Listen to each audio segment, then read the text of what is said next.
Live draft coverage has returned here on the FFPC Insider Access Show live on the Better Sports Network. Hi, hello, and welcome to all of you watching tonight. Pleased to be joined by the way, my name is Eric Balkman at Eric Balkman on the X. You may know me from the HSFF Hour, Extra Reps, RotoViz High Stakes Lowdown, of course, the Fantasy Football Players Championship.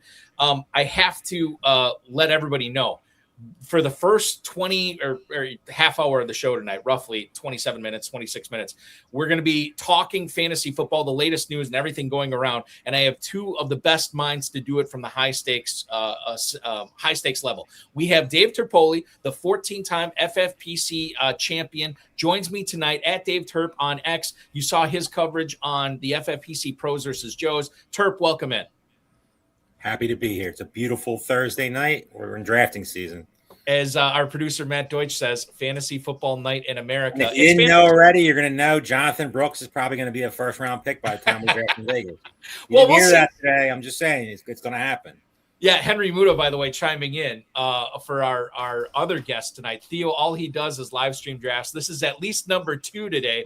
This is number 2 today, and then I'm doing 2 FFPC live streams tomorrow. We're doing a Big Gorilla, and we're doing an FFPC main event.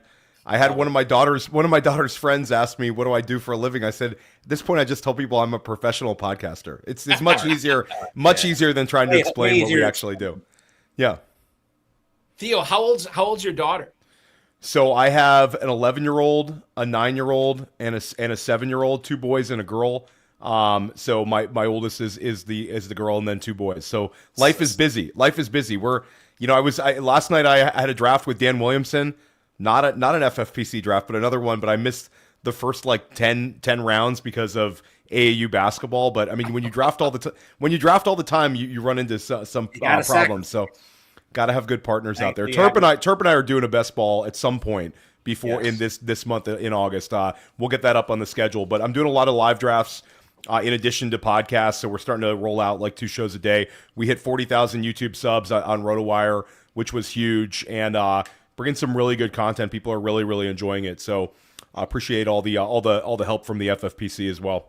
By the way, I should mention this too. That the voice you're hearing is none other than Theo Gremminger, longtime high stakes fantasy football player. He is now, as of a couple of months ago, the lead NFL fantasy analyst for RotoWire.com. He's directing all the content there. A guy that is no stranger to high stakes drafts. And by the way, next year when you guys do this best ball tournament together, you and Terp, Theo, we got to stream that one right on Inside. No, next year. We'll stream one in the next couple of weeks. Yeah. My point is, when you next year, when we get you guys both back on this show, I want to stream a best ball tournament draft. We'll have some fun with it. Yeah, 100%. And Balky, you never say you give Terp the 14-time FFPC league winner, and with me, I'll take pretty much all of your industry guys that have come on the show. However many they've won collectively, I got more in my bag than they do. I'm positive on that one. But I would like somebody to at some point be whatever, how many times. Do the dynasty ones count too? Yeah, absolutely. Oh my God, it would be a sickening number out there. But yeah, man, love everything you guys do on this channel. It's really, really fun to watch, and love Terp. Love watching all you guys sort of break down these drafts. So I talked to Terp today. I might come back on in September. I'm trying to make that one happen, Terp. Sounds good, brother. They're every time I have a high stakes guest on, maybe not so much this show because this show is more industry people, but some of my other shows, I always go back and look, Theo, and some people I can count up how many championships that they won. Like this week, we had an 11-time champ on HSFF Hour last night in Adam Ryla. Tomorrow night on Extra Reps, we have a 17-time champ in Gary Broad, right? And so those are easier to count up. There are a few select people playing an FFPC who I don't even bother counting how many titles that they've won because it's just going to be a waste of my time. Then at that point, and you're one of them, by the way. And then at that point, I try to pick out whatever your biggest winner was, whatever your biggest championship was, and then I put that on there and slap that on the YouTube title or whatever. Because with you, I'm wasting my time trying to count how many times with the dynasty, best ball, main event, big gorilla. I mean, it's you have an incredible resume. And I'll say this too, dude. like, and maybe I shouldn't be saying this on this show, but like I subscribe. I don't know how many podcasts I subscribe to and how many shows I try to watch. But anytime in my feed, if I get a Theo Gremminger one from RotoWire or like a live stream, I usually bump it to the top because you are one of the few people out there. And since this is an FFPC centric show, you are one of the few people out there that really caters to the high stakes crowd. Like the shows I do obviously do it, but outside of that, we don't see a whole lot of it. And you do a fantastic job of it, whether you're streaming drafts or talking about things. I think this is where it's crucial, talking about things from a high stakes national tournament standpoint, which I don't think I think it's still, in 2026, it's still getting short shrift in the industry. Yeah, I really, really appreciate that. And when I started making content, I was covering high stakes and, covering you guys and your competitor. And then everybody, sort of like the disconnect in the community. I think it's like the underdog effect where all these people started putting thousands of dollars into it because they're doing all these best ball manias. And now everybody wants to find edges to win in any league. So the high stakes stuff correlates even for people that are just doing a regular sleeper league or ESPN or Yahoo league. But we've always tried to not talk down to my audience at any point. And I think like when you treat people with showing people what like the highest levels of fantasy football, what they're doing, I think that gets you more prepared for like the guys you should reach for in your home leagues and like finding those sort of edges. So it always meant so much to me to have like the high stakes people paying attention to my content. So it means like the world to me, Balky, that you're listening to all of them and all the FFPC and other high stakes format people that come and listen to my shows. Hopefully we're still helping you out a lot. But it's funny, I get all these people sort of coming on and saying, why do you always reference FFPC ADP? I don't play FFPC. I'm like, because that's the only format where you're going to get all this action in May and June. And then if you want to predict your ADP in Sleeper or ESPN or Yahoo, go to Fantasy Mojo for your draft that's like Labor Day weekend. Go to fantasymojo.com right now and look at the drafts now, because the drafters in FFPC are like 3 weeks ahead of the home leagues all the time, and the drafters in FFPC are ahead of the underdog drafters too. They're always like I mean, you tell me, Terp, we see things in FFPC drafts like 2 weeks ahead of underdog these days. 1,000%. 100%. The adjustments have to be made, especially because with the tight end premium, you have to be able to adjust, because we see things, guys that are getting drafted a month ago, a week ago, are totally different now. I mean, I brought it up to start the show. A guy like Jonathon Brooks in the next month, who knows where he's going to go? Mm-hmm. Jonathon Brooks a month ago, or 2 months ago, 3 months ago, you got to be able to adjust. And that's the good thing about Fantasy Mojo. The good thing about the FFPC is you always have the ability to adjust. You have the ability to let somebody else go get Jonathon Brooks in the fourth round, and you pick up the value that falls to you. And that's the one 100%. thing I think people miss. They just think, oh, my God, I don't have Jonathon Brooks. I got to go get him now. Well, you have to look at the overall picture before you do that. If you're doing one team or two teams, you do whatever you want. But if you're more volume starting later, you just got to see what happened a month ago and try to adjust. It's just like the market. You're just trying to make adjustments and do the best thing that's going to be for your chance at $1 million.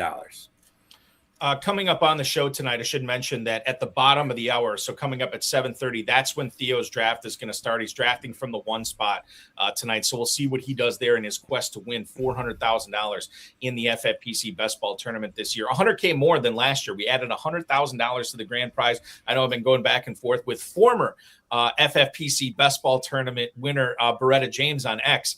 And I want to make this clear. We did not just take $100,000 away from the prize pool and redistribute it to first place. We added well more than $100,000 onto the prize pool this year.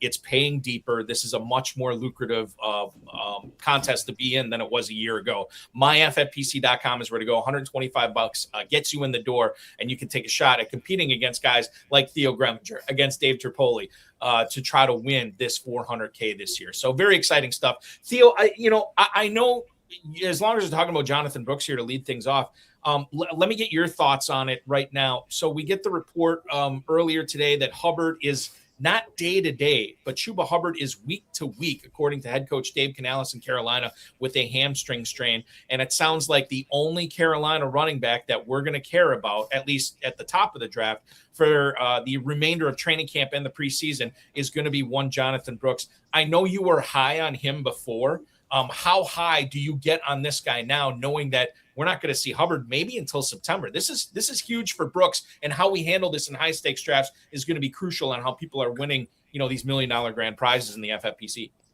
So over at RotoWire.com, I did my FFPC main event and Big Gorilla targets list, where we listed guys I liked in each round, either as a priority target or a target, and a little bit of a write-up. And Jonathon Brooks was there for like a 6th, 7th round value. I'm going to have to rewrite the article because that's gone. I was in a draft earlier today, and he went 502. He went ahead of Travis Etienne. He went ahead of TreVeyon Henderson, ahead of Bashal Tutin. And I think you're going to start seeing some really sharp money. Terp, we see it all the time where, there's a known drafter who starts really drafting Jonathon Brooks. Well, there's a couple of like very highly known drafters with a lot of skin in the game who are very into him. There's a lot of people in the industry who are also sharp that are into him. And I think it's a really easy bet because it's his pass catching work. He's going to provide a well-rounded skill set where if he's on the field a high number of snaps, he's going to catch enough passes that even if he's not explosive as a runner, he still could pay off at cost. And we've got the Dave Canales running back whisperer narrative where it's every year we get a running back playing for Dave Canales who out-hits their ADP. I mean, every single year like clockwork. Last year with Rico Dowdle, those winning weeks he provided, if you were a best ball manager, he was a massive edge pick for you. If you picked him up off the waiver wire, I mean, he was a waiver wire pickup in some of these main event leagues, was an absolute smash value. Chuba Hubbard before that, where Chuba had his huge year under Canales when Canales' first year there, where Chuba finished as like the RB15, and then you go back to Tampa Bay, that legendary Rachaad White season where we were getting him in like the 6th or the 7th round, and he ended up finishing as like a top 6 running back in PPR scoring. So a lot is going for Brooks. And if he's back to being as explosive as he was at Texas, you're talking about potential for even more. So I think he could be a 15-point per game scorer at the running back position if things sort of like fall his way. And right now they're really falling his way with this Chuba Hubbard missing time. And I think the drumbeats were already there. He flipped Chuba Hubbard in FFPC ADP like 2 months ago, and he actually just flipped him on underdog even before the injury. So not a whole lot to dislike about this situation, except if you're like the pessimistic drafter or the wait and see at first drafter. I think if you're drafting enough teams, you want to have some exposure to Jonathon Brooks. When you look at this Terp, and I know you were posting on X about this earlier today, how high is too high for Jonathon Brooks at this point for you? I mean, I'm a volume drafter just like Theo and a lot of other people that we know that are very high on Jonathon Brooks. Will I take Jonathon Brooks in the 4th round in the next couple weeks? Probably not. When I start drafting a lot of mains at the end of the month, that could change. Everything will be about structure, obviously where he falls compared to where I'm picking and all that stuff. I love Jonathon Brooks. I have a ton of Jonathon Brooks everywhere I'm drafting. He is one of my highest owned running backs. The news today is obviously great because I know me and Theo are in the same boat. The discount's gone. The 6th round, 7th round that was still higher than where it was a month ago or 2 months ago, it's gone. That stuff's over. So you have to adjust to really, look it all. Look, does Jonathon Brooks pay off? You look at it from the other side, the pessimistic side, the wait and see side. You might not get a bet. You might have a 2-day window. I believe they play Saturday. Jonathon Brooks is going to get work. If Jonathon Brooks does anything special in that game, who the freak knows where he's going to be drafted? Because people are going to get so excited about Jonathon Brooks and all the steam and all the hype, and Twitter is going to blow him up. We see it every year. I'm not saying it's not going to work out because I want it to work out just as much as anybody, but will the steam get too high? I don't think so. When you're drafted a mains, get your guy. If you're a Jonathon Brooks guy like myself, I'm going to take him somewhere. If I have to go take him a little higher, who cares? At the end of the day, you feel your structures are different, your team's different, guys are going to fall, things are going to happen in the next month or so that are going to change everything. This week's been wild with Malik Neighbors, with Jonathon Brooks. We can keep going of some of the guys that have been banged up. Jalen Waddle, Devonta Smith. We can go to a list of guys who are falling down draft boards, people that don't even want to be drafted right now. We talk about Travis Etienne. People avoid him like the plague right now. Breece Hall seems like a guy that people just don't want to draft. You're going to see all this stuff move around, and teams are going to get so different. So as you're drafting later in your gorillas or mains, if you have 1 team, 2 teams, and you love Jonathon Brooks, go get him because somebody else is going to be more aggressive with it if it's not you. So to me, fourth round's probably where like I don't know if he gets like higher than that, but like if he breaks an 80-yard touchdown on Saturday, I mean, who knows? Who knows how high he could go? And Hubbard, we still have a month out, and the coaching staff obviously still likes him. They kept him around, so like it's still going to be annoying enough. And we, at the end of the day, we don't know anything about Brooks yet. He hasn't really played, any sort of like meaningful football. So you have you temper your expectations just a little bit, but it's hard not to be excited about everything Brooks right now. Like I said, the wait and see people, you're going to be in trouble if Jonathon Brooks goes off on, just has a 40 yards and on 8 carries. That's going to move him up, and that's going to get him to like uncomfortable territory. It could be uncomfortable. You could temper your expectations, or Terp, you can just let your imagination go wild. And that's exactly why people win $1 million. Right. You look at some of these teams that win $1 million every year.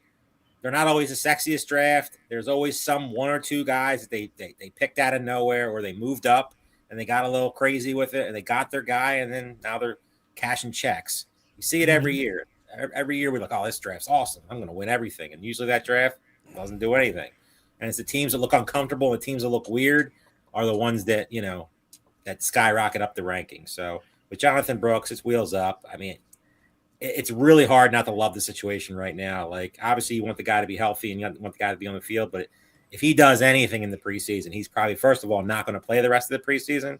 And number two, all these sharp people that we know they're on Brooks are just going to keep moving him up and up and up and up. And, you're going to have to either bite the bullet or you're going to have to just hope you don't get burned. Guys, I just looked at the big gorilla that went off the board today with the FFPC at 4 p.m. This was after the Brooks news broke. He did not go as high as he did in your draft, Theo, earlier. He did, however, go today at the 605 as running back 27. And Chuba Hubbard fell all the way to the 8th round. I think it was, 806 as running back 35. And Adam Hahn pointing out that he's already seen Jonathon Brooks go 40th overall in a draft in the big gorilla way back at the end of July too. So there have been these Brooks truthers, these Brooks fans out there. And I think we're going to see more of them over the next few weeks, especially to see what he does in the preseason. As Terp mentioned, if this guy goes off and busts a big one, oh my God, we're not prepared for what this is going to do to high Twitter stakes. will not. Twitter will literally blow. X, Twitter, whatever you call it these days, will literally set on fire. Jonathon Brooks scores a touchdown, like a 30-yard run or something. The app shut down, what was it, 2 years ago, a year ago for a while, and everybody was losing their mind. If Jonathon Brooks does that, it might shut down again. The possibilities are endless. I don't want to turn this into a Jonathon Brooks show. But I have a feeling once this draft starts in about 10 minutes, it might turn into be that. Theo, I want to go back to you and talk about another running back situation that I think is worth talking about. And that's Quinshon Judkins and Dylan Sampson and Raheem Sanders in Cleveland right now. The Browns running back coach, Deuce Staley, said he thinks Judkins can play on all 3 downs this year. Now, for those of us Hard Knocks fans, I remember Deuce Staley talking in a lot of hyperbolic terms when he was featured on the Lions Hard Knocks season a couple of years ago. So I don't put a whole lot of stock into this. But Scott Petrak for BrownsZone.com also reported that Judkins is expected to have a bigger role in the passing game this year. And I think one of the things that had me at least prevented me from drafting Judkins was I was worried about what Dylan Sampson was going to do on 3rd downs as far as the draft capital that you had to pay to get Judkins on your team. I didn't know if the juice was worth the squeeze at this point. But now, Theo, it almost seems like the conversation is not how much is Sampson going to take away from Judkins. Is Sampson even the number 2 running back in Cleveland, which is another whole thing to unpack. I think by and large, if we're talking about Sampson versus Sanders, these are all good things for one Quinshon Judkins at the moment. Yeah, I've been big on Quinshon Judkins. I took him today in a 6th round in a different format, and I'm just like very bullish on the talent profile that we saw coming out of Ole Miss and then later Ohio State, and then what he was able to do last year with like no ramp up, literally no preseason. They sort of dropped him on the field and had him in a high volume role as soon as he was available. We obviously have some limitations by the quarterback play in Cleveland, but Judkins feels like a player that could really, really beat his ADP. And I'm willing to take shots. I feel like I'm a sucker for a lot of these Cleveland Browns right now. I'm interested in Harold Fannin. Interested in Casey Conceipcion, and then interested in Denzel Boston, especially in like a best ball format like this one in like the 15th round. I took Denzel Boston in the pros versus Joes as well. But Judkins, I do Staley said it multiple times. We also had some positive coach speak from Todd Monken, and it feels like this is going to be the offensive focal point, and I think he's going to have an extremely high volume role. Does he get enough touchdown opportunity to pay off big at ADP? But I feel like he's being sort of drafted at his floor right now. And the Cleveland offensive line, we have them ranked very low on RotoWire, and I know that Establish the Run does as well, but they've put a lot into it. They feel like an offensive line that could improve a lot, but it's all theoretical. But when you look at what they did in free agency and in the NFL draft, they invested heavily in the offensive line. So for me, Judkins is just sort of a bell cow profile, a bell cow role, and a bet on talent for me, despite sort of the bad circumstances. You can't have too many bad offense guys in your builds. I don't think you're going to love your build if you walk out with a bunch of potential top like bottom 5 scoring offense guys. But for me, Judkins is one that I'm very open-minded to drafting, and it just feels like a player that can take a big step forward this year. Judkins is playing behind an offensive line that I know who was just commenting. Go Henry Jim. Henry Muto said that the 5 new starters. But hey, Henry, it had to be better than last year. Well, and the other thing too is like we have seen units gel together. Like I always said for the longest time, Theo, I'm more interested in having 5 really good guys, like a unit of 5 really good guys, than 5 separate good guys. Now we don't know what Cleveland. And you alluded to this. We don't know what Cleveland has. We know that they've addressed the offensive line both in free agency and in the NFL draft. How well are those guys going to come together? We don't know yet. But if they do, they certainly have the talent to come together and create something very significant for Judkins and the Browns this year, for sure. Okay, Terp, Theo, I'll throw this back to you because I know you have some thoughts on this. Sean Payton said earlier this week that Pat Bryant is going to have a role in the offense. This was in the Mile High Huddle report from Zack Kelberman. I want to know what you think about Pat Bryant. Juice worth the squeeze where he's going in the big gorilla right now, or are you moving on to a different sort of like late round wide receiver stab? Before you answer that, I'll just tell you right now, over the last 2 days in the FFPC big gorilla where people are drafting for $1 million there, and taking advantage of the 7 bananas promo, obviously deep payouts there, 800 people getting paid in the championship round. Runner up is getting 6 figures as well. Pat Bryant in that format over the last 2 days, as I'm trying to find it, wide receiver 75 at the 1708. He's basically free, Terp, but how high based on this report and some other reports that we've been coming out from the coaches praising Pat Bryant, how high would you be taking him right now? Certainly got to be higher than the 17th. It's hard to really judge that because, like, it's a lot of coach speak, obviously, but they have a lot of guys. Like, obviously, Jalen Waddle, they gave all that capital. He's a little banged up, but he should be fine. Unless Courtland Sutton finds a way to get moved, which I don't think's happening. They still got Marvin Mims. They still got Troy Franklin. Evan Ingram's still, annoying. In a best ball type of format, yes, Pat Bryant makes some sense where he's being drafted because he's going to probably have some spike weeks if everything goes perfect. But in a redraft, a gorilla, main event type of situation, it's just really hard to click that button. I'd rather click somebody with a little more upside than that. And I'm not saying Pat Bryant's a scrub, but like, how are you ever clicking that button if somebody doesn't get hurt? It's just a really, really tough click. So to me, like I'd rather take shots on like one of the Miami receivers or somebody like that like, you don't know anything about, nobody really knows anything about, but they could be the guy. Pat Bryant, I don't see a world where he's ever going to be the guy. There's just, and Sean Payton, we didn't even mention him. He's just an annoyance for fantasy people, for fantasy players. We don't know who's playing running back. Obviously, Bo Nix coming off a major injury. We're not 100% sure he's good to go. And then the receiver room, they trade all that capital for Jalen Waddle. They got a lot of guys. So to me, Pat Bryant, let somebody else take him. By the time he might turn into something, he's probably not going to be on your roster. Theo, do you view Pat Bryant as a roster clogger? Is the contingent upside there with a potential Sutton or Waddle injury worth keeping him around on your teams at the high stakes level just to see what happens? I think Terp makes a really, really good argument there, but it's where do they view Sutton? Is Sutton starting to get a little bit cooked? We saw them trying to use Troy Franklin in like a featured role last year, and then Pat Bryant, they had like a lot of positivity with. I do think Terp, you make a good argument that there's a chance that you draft him. Let's say he settles in like round 14, round 15 by the time we get to Vegas. He gets in that range. Then maybe week 1 and week 2, the usage is not that great. Then they start ramping him up even more in like week 6, and you've got to pick him back up. I could see him being like a musical chairs back of the roster guy. But I do think by the time we get to the second half of the season, there's a chance that he overtakes Courtland Sutton as the number 2 receiver on this team. And you look at sort of the limitations with Evan Engram, where last year he was really, really kind of disappointing. He seems like a guy who's kind of cooked. Really not even really a guy you want to consider drafting except in the last round of best balls. Nope. So I think there's an opportunity for another receiver opposite Jalen Waddle besides Courtland Sutton to take on a role. Pat Bryant was a 3rd round pick. He was a Senior Bowl participant. He flashed at times last year.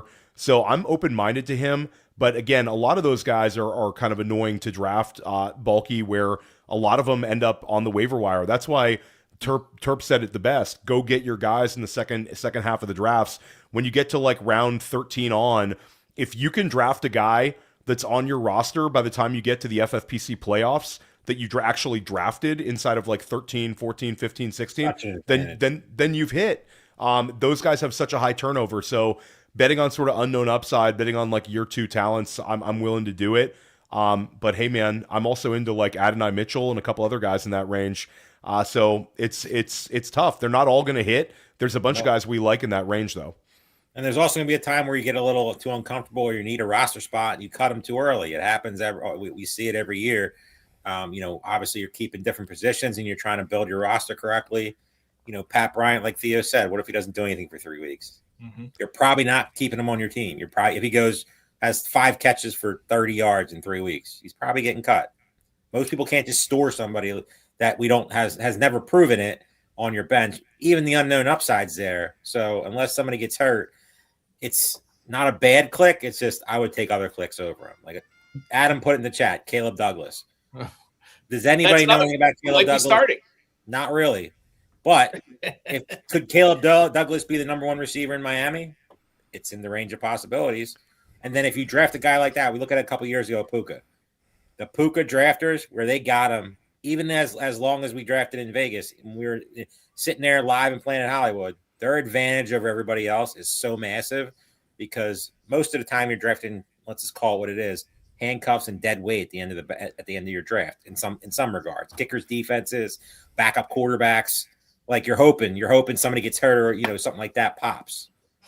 Getting the ambiguous wide receiver 1s. Those guys have some value, Terp. I mean, a couple times we've seen that hit. Maybe the upside for Caleb Douglas might be, wide receiver 36, but it'll be a massive hit if he's Miami's interesting right now because all those guys are basically free. Douglas and Washington are moving up a little bit, but neither one's going higher than like round 15 in FFPC, and one is probably the best bet. Unless you think Jalen Tolbert has another level that we somehow haven't seen, then the best bet is Douglas or Malik Washington, for somebody besides Achane catching passes. I mean, Dulcich has a whole hive, but he's a sort of another story with the tight end premium. Yeah. I will say this. We've talked about a lot of players here so far.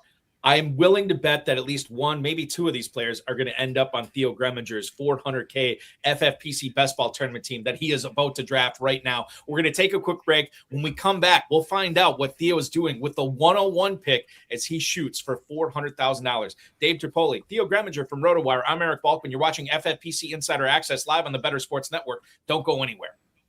What's up, everyone? Andrew Cooper here of Fantasy Alarm, and I want to talk to you about my very favorite format ever, and that's best ball.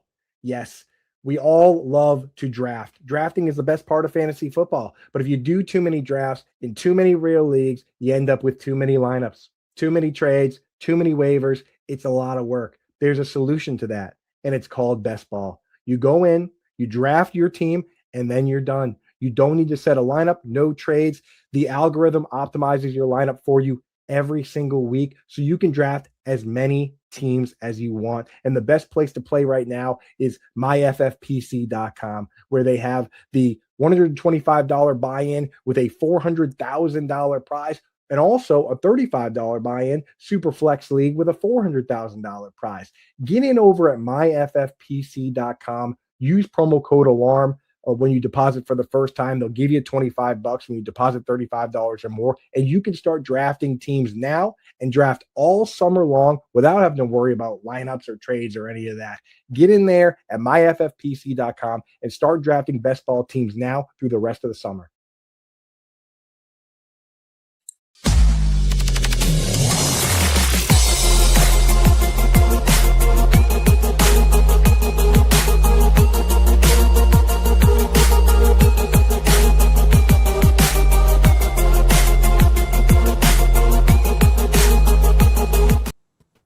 FFPC Insider Access rolls on here. Live coverage of the FFPC Best Ball Tournament Draft featuring Theo Gremminger from RotoWire.com, drafting from the one spot. Also going to get commentary here, at least for the next half hour, from Dave Terpoilli, the 14-time FFPC League champ.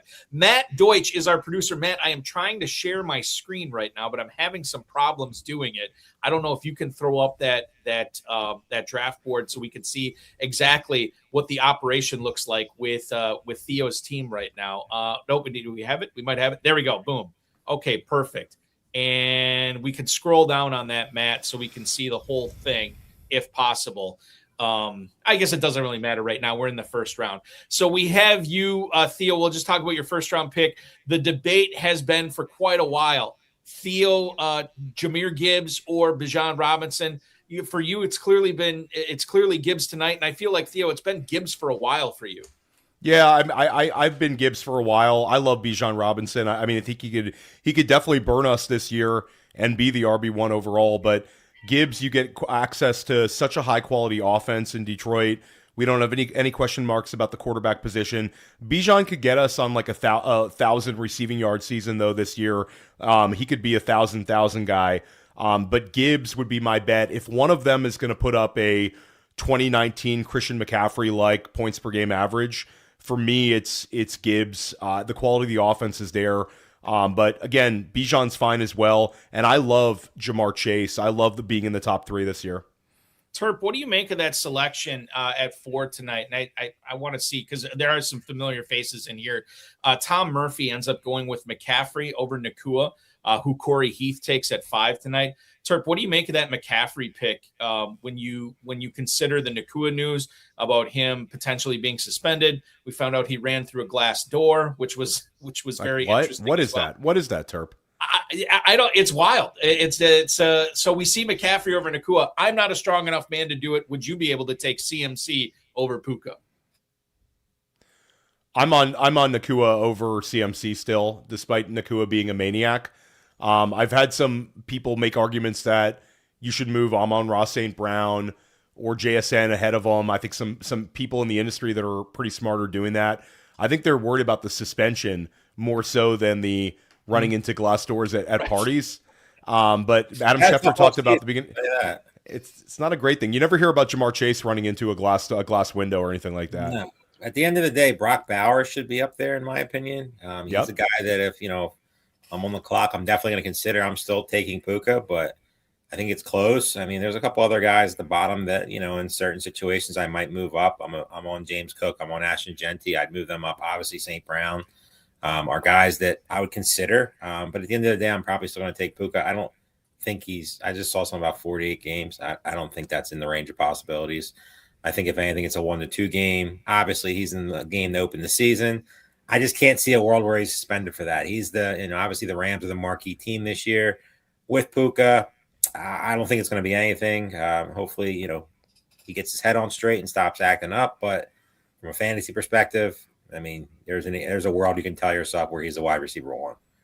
Theo, you are on the clock here in the second round. You get back-to-back picks. You've already had Gibbs. Now you have the opportunity to add on to that. A lot of different ways to go.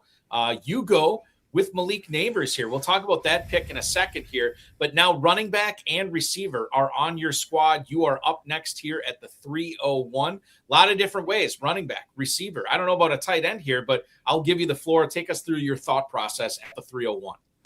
Yeah, tight end would be interesting. I think Tyler Warren is a viable pick here if you want to pull up a tight end. And I think running back wise, structurally, Breece Hall or Jeremiah Love would be a very helpful pick. But I'm gonna do what I think Terp would do here. I'm going to pass on Nico Collins, and I'm going to go with George Pickens and get access to a really high ceiling player here that I can also give me possible correlation with Dak Prescott later on and an offense that's really easy to bet on. So I love this start. I wonder how common it is. I have Fantasy Mojo open, and every time I do these things, I'm like a Darren Armani hype man when I'm on this show, but I have Fantasy Mojo on here. I think you could do a lot of different things. I think you start getting into, being too common. People get into that, like in these best ball tournaments, is, should you eat the chalk? Can you be sort of uncommon from the 2-3 turn? You can get way different later in the draft and sort of make your team different than a lot of the 101 teams with Gibbs. But I think I'm already pretty different with the Neighbors, Pickens, Gibbs. Mm-hmm. I wonder how many stacks there is with that 3-player set. I think so the Neighbors thing I have to ask you about here. We saw that, was it today he skipped practice or missed practice yesterday or whatever, and he had been kind of crawling up, like doing like I don't know if it was Renan or whoever reported that he only missed one practice since the start of training camp, which is obviously awesome. This thing about him working off to the side, working with trainers, this is not something that's sounding off alarms for you at all, Theo. No, I mean, you could play it safe here. I mean, certainly there's always a lot of risk for re-aggravation when it comes to guys like Malik Neighbors. But you have a lot of risk at the wide receiver position in general right now. Are we avoiding Emeka Egbuka with the toe? Are we avoiding Luther Burden right now? I mean, there's a lot of players that we could play it really safe for, but this is a tournament. This is not a closed 12-man league. And I think we got to play things like we got to draft like we're correct. And I don't think I'm going to have an opportunity to get a Gibbs Neighbors combination. I mean, in 10 days, could probably be an impossible combination to put together the way Neighbors is sort of trending up ADP wise. Terp, what do you make of the Pickens pick at the 301 here tonight? 10th receiver off the board, giving Theo 2 top 10 receivers within the first 25 picks of the draft. There has been talk about from some people saying that Pickens is actually going to outperform CeeDee Lamb this year, who obviously went a full round plus ahead of Pickens tonight. I don't know if I subscribe to that theory, but certainly I exist in a world where that is part of the realm of possibilities. How high are you on Pickens this year, Terp? I wouldn't say super high. I would have done the same thing Theo did to start off. The only thing that recently, I've been watching a lot of Theo's content. He had Matt Harmon on, and he talked about Nico Collins and made a bullish case for Nico Collins. And I really listened to what he said, and I was not really on Nico Collins. Nico Collins is the guy that I'm adding a little bit more because we have seen that with Nico Collins, and we have seen that ability and the spike weeks and stuff like that. He's not a guy that I was targeting a ton early, but I've mixed in some Nico Collins because he's starting to fall down draft boards. Something about this third round that I know Theo's noticed, and I'm sure you have noticed at Balky, you do this all the time. None of these guys are like really set, like secure. Like look at George Pickens, he got CeeDee Lamb. Nico Collins, like CJ Stroud, is he any good? They got a lot of guys there. Jeremiah Love, all the questions in Arizona right now. Tyler Warren, like is Daniel Jones back? Who's playing on the outside? Rice, banged up. I mean, is he in jail? Is his head right? Like, doesn't look great in camp. Kyron Williams, everybody's hyping up Blake Corum again. Nobody wants to draft Breece Hall. Javonte Williams was last year a fluke. Olave, obviously Jordan Tyson until today was getting a lot of hype. Zay Flowers banged up, and is he just kind of like will Declan? Will the new OC actually get him the ball as much as he says he's going to? Devonta Smith hamstring. We can keep going down. All these guys, like, there's not really any guy that you can say is secure. Tyler Warren might be the most secure just for the format. So when you're looking through all these guys, like Theo said perfectly, you're playing in a tournament. If this is a confined league, a 12-man league, it's totally different thinking. You have to understand that. George Pickens has that massive, massive ceiling. With, in some cases, CeeDee Lamb, but without, you could say George Pickens would be up there in the St. Brown JSN category without CeeDee Lamb on this team, on this offense. So to me, it's a great pick. It's a pick you got to make in this format. If you're trying to win, you want that spike week at the end, go for it. We do see a big drop-off in receiver here, too. Right after Theo took Pickens, Nico Collins goes off the board, and then we don't see another receiver being drafted until the 309 with Chris Olave, a little bit of a receiver run here with Flowers. And I have to mention Emeka Egbuka, since I am talking to the president of his fan club, Emeka Egbuka, Theo, as you have doled him out and named him so far this season. Are you still nervous about the toe? I don't know if they've gotten the imaging results back yet, but a little bit of a scary yesterday. Yeah, I mean, for sure, it was a really, really scary time. And it's still a little bit of scariness. I have to update my ranking. Well, I don't have to, but I'm going to update my rankings at RotoWire probably by the weekend. And I'm gonna drop Egbuka just to like 1 or 2 spots, maybe 3 or 4 spots when it's all said and done. I don't want to be pessimistic about him, but you also have to be realistic where we were taking him ahead of a number of high upside wide receivers. Now the toe sort of lingering. I'm still very, very much in on Egbuka. He's one of my guys. I mean, Terp, it's nice being able to see him at like the 3-4 turn level and not have to take him at like the 302. I guess it makes the back end of the third round a little more of an upside swing there. But I think I really, really am hopeful, not just for the bags that I have packed on Egbuka, and I took him in a main event. I think that was at the 308 with Dan Williamson. Actually, that might have been a different one. They're all kind of blending together. But I have Egbuka in so many drafts right now that it would obviously hurt me if he misses some time.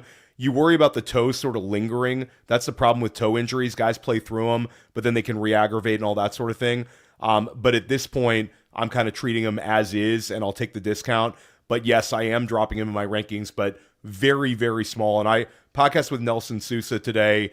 I know a lot of people here follow his content as well. He sort of said the same thing. It's just a slight correction on Egbuka for both of us. And the good thing about that is, like, now at Trash, we keep talking about how things change. Egbuka, Jalen Wild, 2 guys I'll just mention, were moving up the rankings. They were up there, and Egbuka, was getting up in that close to that second round in some drafts. Waddle was moving in the middle of the third round in some drafts. Now they're coming back down to where they kind of were, and maybe a little, better, to where you can team 11 could have got both. Mm-hmm. 2 weeks ago, a week ago, you weren't getting both. You were lucky if you got one. Down here, you even have a chance to take one in the third round. So that's why it's always good to, like, if you have the ability, mix in drafts, mix in different times, because so many things are going to change. And guess what? Next week, it's going to be totally different. The week after that, it's going to be totally different. You just want to make sure that you're adjusting the right way, because if Jalen Wild gets back in practices, he's going to start moving back up. Egbuka is, in my opinion, going to stay where he's at, because he's probably not going to play in the preseason. There's no real reason for him to get out there. Get him healthy, get him ready for week 1. He's the alpha, or it seems like he's going to be the alpha. So if you're drafting at the end of FFPC drafts, you could be getting them both, and you can stacking with the 2 running backs to start off in some regards, and then getting those 2 guys. There's some fun builds that you can make at the end of drafts right now, and if you're drafting in the next couple days or so. Theo, I know you're coming up on you're halfway to your 4th and 5th round picks here. I want to go back to the 2nd round here. Omarion Hampton goes off the board. That was team number 6 who drafted him. Brian Lewis ends up grabbing Hampton there, ends Hampton's slide. We saw Hampton in a main event last night fall all the way to the 212. And obviously, I think a lot of this is predicated on what Mike McDaniel said about, wanting to use all 3 of the guys in the Chargers backfield, Hampton, Mitchell, and Vidal. Your thoughts on if Hampton would have made it to you at the end of the 2nd, would you have drafted him there, and how are you sort of handling him in high-stakes leagues right now? I would have taken him all day at the 2-3 turn. I think if one of those running backs is going to have an awesome season, it's easily Omarion Hampton. When we've heard Mike McDaniel say things in the past, say really nice things in the past about Jalen Wright. We heard him say some interesting things about Ollie Gordon. And I think at the end of the day, if we're betting on this offense to score a lot of points, then Omarion Hampton is the guy who scores the touchdowns. I do worry a little bit that Harbaugh likes Kamani Vidal, and he'd mix him in a little bit as a pass catcher, but we know that Mike McDaniel offenses are so productive, and it's a team that we also think is going to win a ton of games. I think the game flow is going to be there for Hampton. So maybe you don't want to take Hampton at like the 202. It shouldn't make you out at the 212, the 301. It's hard to find that sort of upside bet in that range. Hampton is a player that I'm still I'm kind of with Theo on this, Terp. I don't put a whole lot of stock into what Mike McDaniel said. I was talking with Howard Bender on the Fantasy Alarm Sirius XM show the other day, and I said McDaniel's a needler. He knew this is a fantasy question, and he did this to needle fantasy owners. So I don't put a whole lot of stock into it as Theo's on deck. Terp, your thoughts on Hampton right now? Are you going to echo what Theo just said? I like Hampton where he's starting to fall in the last couple of days. I don't like Hampton where he was getting drafted at the 1-2 turn. It's not He's a guy that, compared to some of the other guys that are being drafted there, I'm out on. I'm a Keaton Mitchell guy. I think he's just going to be annoying enough. And then Vidal, who seems like they put it all together. That's a committee. I'm not the biggest Omarion Hampton fan. I wasn't the biggest Omarion Hampton fan coming out of college. I don't see the high upside potential that everybody else sees. I would draft Derrick Henry over him. I know that's crazy. I've never been a Derrick Henry guy. Not we'll say in the last couple of years. New offense, touchdown ability, really good team. And if they start figuring out a way to get him some touches in the passing game, which is the talk, I think Derrick Henry's a guy that's being ignored totally. Hampton's starting to fall. So if he falls, building different rosters, I can still see the path. But he's not going to be a guy that I'm going to target a ton. I just like pretty much every other running back over him. Theo, you have made your selection in the 4th round. It is Tetairoa McMillan. Take us through the thought process here at the 501 and what you're going to do. Yeah, so I'm open-minded to taking a running back here. Etienne's the highest drafted guy. I think of him as sort of structural. Judkins I've been taking in redraft. I think I'm going to go with David Montgomery here, a player who I don't really like paying the 501 for him, but I think he's going to be very helpful in this format, and I think he's going to get a bell cow role. So I think I'm Judkins ahead of him in a lot of drafts and open-minded Etienne, but I'm going to go with David Montgomery. I think Etienne has the best offensive situation there, but I'm in on David Montgomery. I think he's a fine pick here. I love the start. You have the 2 running backs, the 3 receivers here. You explained the Montgomery pick. I'm with you on that. McMillan is a guy I have not drafted a whole lot this year, Theo. And it's not because of the type of player that he is. I know he's a baller. I know he's a stud. My concern is how much better is he going to get in year 2 with this offense, with Bryce Young, running things there. I think that's what's held me back, but maybe I should be looking at this more from a ceiling standpoint with McMillan. You take him as your 3rd wide receiver as a 4th round pick. You're a top 50 player. You obviously are very bullish on this guy in 2026. I mean, I think McMillan might be an easier player to take on in best ball, even though it's like a really, really high cost here. We saw a lot of spike weeks last year, and it's interesting when you look at McMillan, there's a lot of people like sort of full on fading him because they're afraid of Bryce Young. But if we look at sort of what he was able to accomplish last year, 70 catches, 1,000 receiving yards, 7 touchdowns, if he can just sort of emulate that, I think he sort of pays off at his current cost. But I think there's a chance he takes a big step forward. Top 10 draft capital. We compared him to Drake London sort of coming out. But for me, it's just another wide receiver 1 and sort of chasing the unknown upside. I know there's a number of older wide receivers that we could see they're going to see start going here that are also would have been interesting. I think McLaurin would have been an interesting pick. Devontae Adams, Jamison Williams, some of those high upside guys. But ultimately, McMillan. I think I also could have gone running back here and not hated it. I agree with Adam in the chat that I think Woody Marks is going to be a little something in Houston, but I do think he's the change of pace guy. I think David Montgomery is going to get the goal line work. I think he's going to get the majority of the carries, and he's not going to be a zero in terms of pass catching. I think he can be an opportunistic pass catcher. So I don't love the run out here. I would have much rather have like a Garrett Wilson falling to me there. But I think I did okay with the 4-5 turn there, and we'll look to kind of get it at the 6-7 turn as well. The main event is not what we're covering tonight, but it is something in the FFPC that both Theo and Dave are participating in, and you can compete against them as well for $1 million. It's going to pay, the championship round will pay 200 places deep. $200,000 was what the runner-up is going to get, and with every additional team you get after your first one, you're going to get $600 off. MyFFPC.com is where to go to play for $1 million on a single team with the FFPC main event this year. Terp, this is best ball. I'll bring it back here and ask you what you think about TreVeyon Henderson, the selection that it was part of. I think Theo, I don't want to say he started a run here, but 5 straight running backs go with Theo leading the way with that Montgomery pick at the 501. But you look at TreVeyon Henderson with Tom Murphy taking him there ahead of Ramondre Stevenson. We know the first unofficial depth chart is out, and Stevenson is ahead of Henderson on that. Is the best ball format, the best ball tournament that Theo's drafting in tonight, is that enough for you to say, you know what, I would take Henderson over Stevenson? Or do you think FFPC drafters are still being a little bit too bullish on the sophomore running back from Ohio State? Just a little bit too bullish. I love TreVeyon Henderson. I love TreVeyon Henderson last year. I have a ton of TreVeyon Henderson this year. But when you just start looking at like everything New England, they just love Ramondre Stevenson, and he's not going anywhere. And it's just frustrating for, to spend the capital that we're all spending. I've drafted TreVeyon Henderson plenty of times in the last week, month, in the 5th round, and I'm still happy about it. I still have that hope, because at the end of the day, TreVeyon Henderson is one guy that could be the $400,000 pick, because he has that upside that can get up there with a conversation with a McCaffrey, Robinson, Gibbs.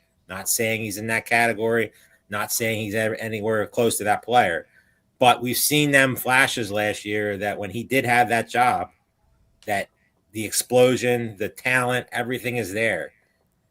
The question comes back to, will Mike Vrabel trust him? Can he pass block? Is vision a question like some people are saying? Ramondre Stevenson's still there. Is AJ Brown going to get a lot more work? Obviously, you should. So that their questions come in with TreVeyon Henderson, and you look at some of the guys he's been. This 5th round is, all these guys have questions. These first 5, 6 guys, like, it's hard to really love one of them. You like them, but you can't really say you love them, because they all have something that's pulling you back.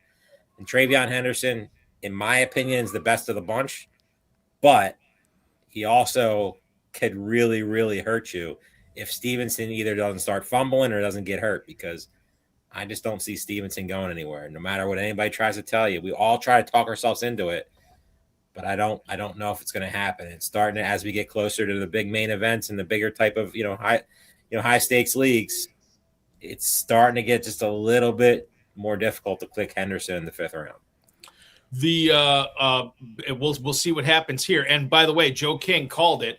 He said Jonathon Brooks should go at this turn, and he does, as the 27th running back off the board, the first running back selected tonight from Strider Robbins, Team Fire from the 12th spot. By the way, Strider has had a lot of success in this tournament over the years as well. He takes Brooks there. Jefferson, Lamb, Devonta Smith, Allen, Fannin, and Brooks. Theo, I know you're on the other end of this draft tonight, but what do you make about Robbins' team there from the 12 with that lineup that he's formed in the first 6 picks?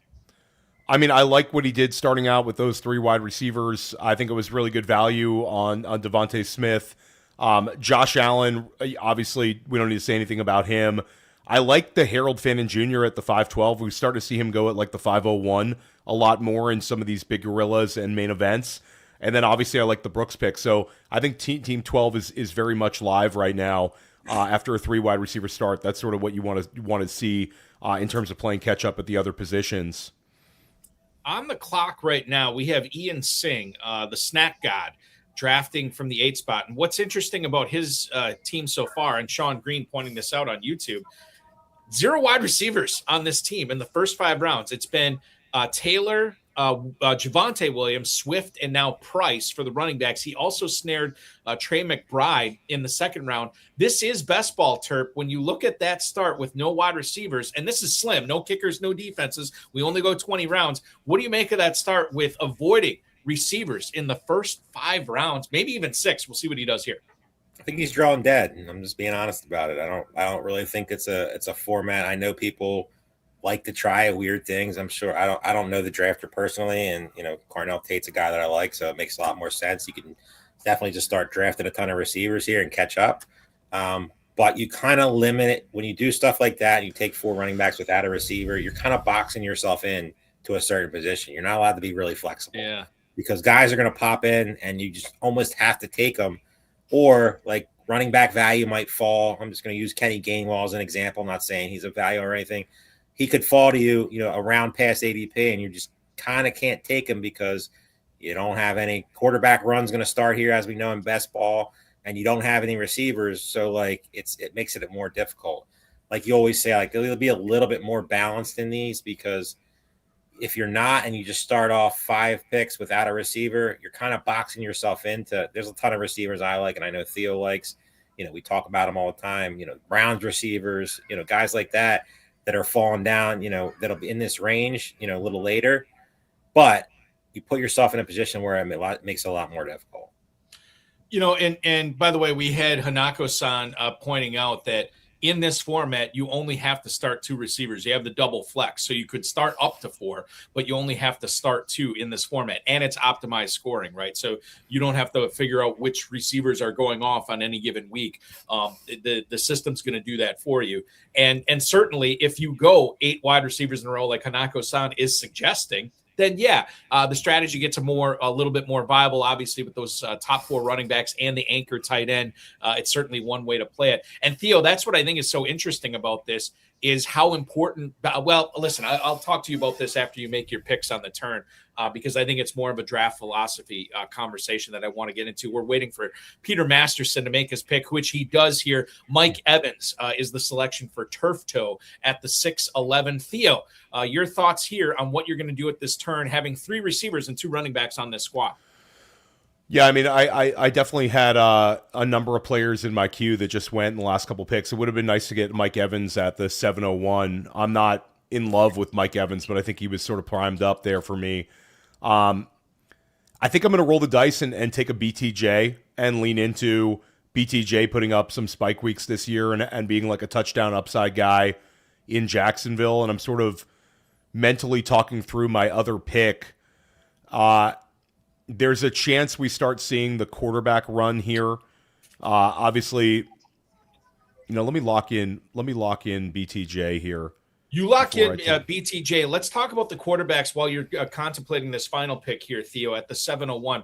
We do only have 2 quarterbacks off the board. Josh Allen in the 4th. Lamar Jackson goes in the 6th. Now, in this, and I don't know why I have the big gorilla ADP up from Fantasy Mojo, since we're doing a best ball tournament here tonight. Well, I'll bring up the best ball tournament ADP and tell you, at this point in the draft, it's not all that uncommon to see only 2 quarterbacks off the board. However, we have seen, 1, 2, 3, 4, 5, 6 quarterbacks go from right now to the time that Theo would be making his next selection. So, Theo, if you want an upper echelon top 6 quarterback, you'd probably have to grab him right now.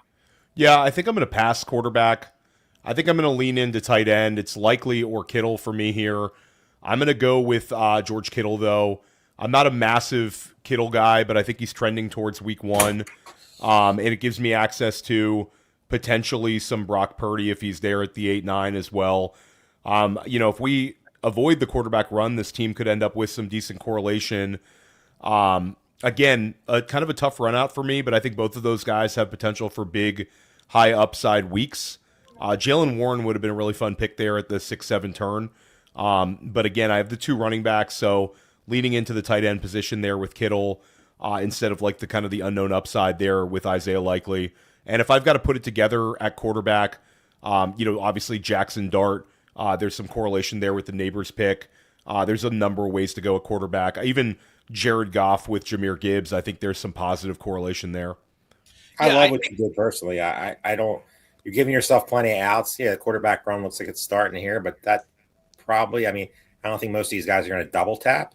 So, yeah. You have the Dart out. You have the Dak out. You have the, Lawrence out. You have the Purdy out. You have the Goff out. And you also have like the Malik Willis stuff you can build later. Bryce Young later type of thing. So I like passing on quarterbacks there because like you're kind of like in a little bit of an uncomfortable position. Like, yeah, you take let's just say you take Jane Daniels or Drake May or one of the guys with the stack, then you're going to get boxed out at tight end, and you're going to be kind of stuck to where it's, you're going to miss all these guys, the Kittles, the Likeleys, the Goddards, guys like that would fall to you. So you did have a tough run out because I know you would have took, probably anybody from Washington, probably Marvin Harrison, Warren, definitely Mike Evans. Nothing wrong with Brian Thomas. He's going to. Yeah, I would have loved Parker Washington there, joking at the 6-7 turn. Honestly, I was kind of hoping for Parker Washington BTJ combination there which I think is a potential high upside pairing, especially in best ball. But I mean, Terp, it could have been a lot worse at the 6-7 turn than Kittle and BTJ you get there. The tight end, you get to another receiver. You're not boxing yourself out at any positions. Yeah, quarterback. If you just survive this little run right here at the end, and even if people nobody is taken on, I'm probably going to jinx you, but nobody has taken anybody that really hurts you yet to where you could literally double tap them next and be good if you wanted to do that. And there's going to be some tight ends are going to fall back here. I think they're the top 2 positions you'd be looking at with your next 2 picks. Team 10's probably going to go with Joe Burrow, and Team 12 probably goes with Dak, if I'm reading this board correctly. And Burrow's they've got 2 gone, picks. Burrow, excuse me. Burrow's gone. Dak's going to be gone to the Lamb drafter, I would imagine. He has Josh Allen, so he probably Lamb already has Josh Allen too. So I misread that. That might box them out. I mean, it could still, but people still do that and just close the position, but that wouldn't make really that much sense personally. Yeah, there's been some research in this. I actually don't mind having the 2 quarterbacks by round 10. I think it's sort of plus EV in some of these best ball situations, especially FFPC, because you can go fragile. You can go with a 3 quarterback build. You can even go Terp in some of these tournaments, roll the dice and go with a 2 quarterback build and get a bunch of lottery tickets if late. You're taking Josh Allen or you're taking Lamar Jackson, even if you're taking I like doing it. If I'm taking Burrow, I like getting just Dak or something like that behind him and then just close the position. If I'm waiting a little longer, I'm getting a dart Jordan Love. I want to get a 3rd guy. But if you're spending 4th round capital on Josh Allen, you're betting your team on Josh Allen. Let's just call it what it is. Your second guy, yeah, he's important, but if Josh Allen doesn't do what Josh Allen's supposed to do, your team's probably in trouble.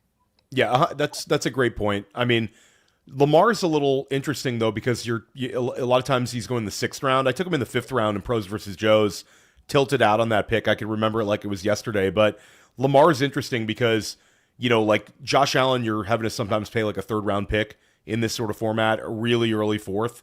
Lamar sometimes you get at the late 6th. Mid 6th, so the double tap's a little more doable. But yeah, I'm sort of with you. Make that one big bet and then make a smaller bet with the Goff type tier.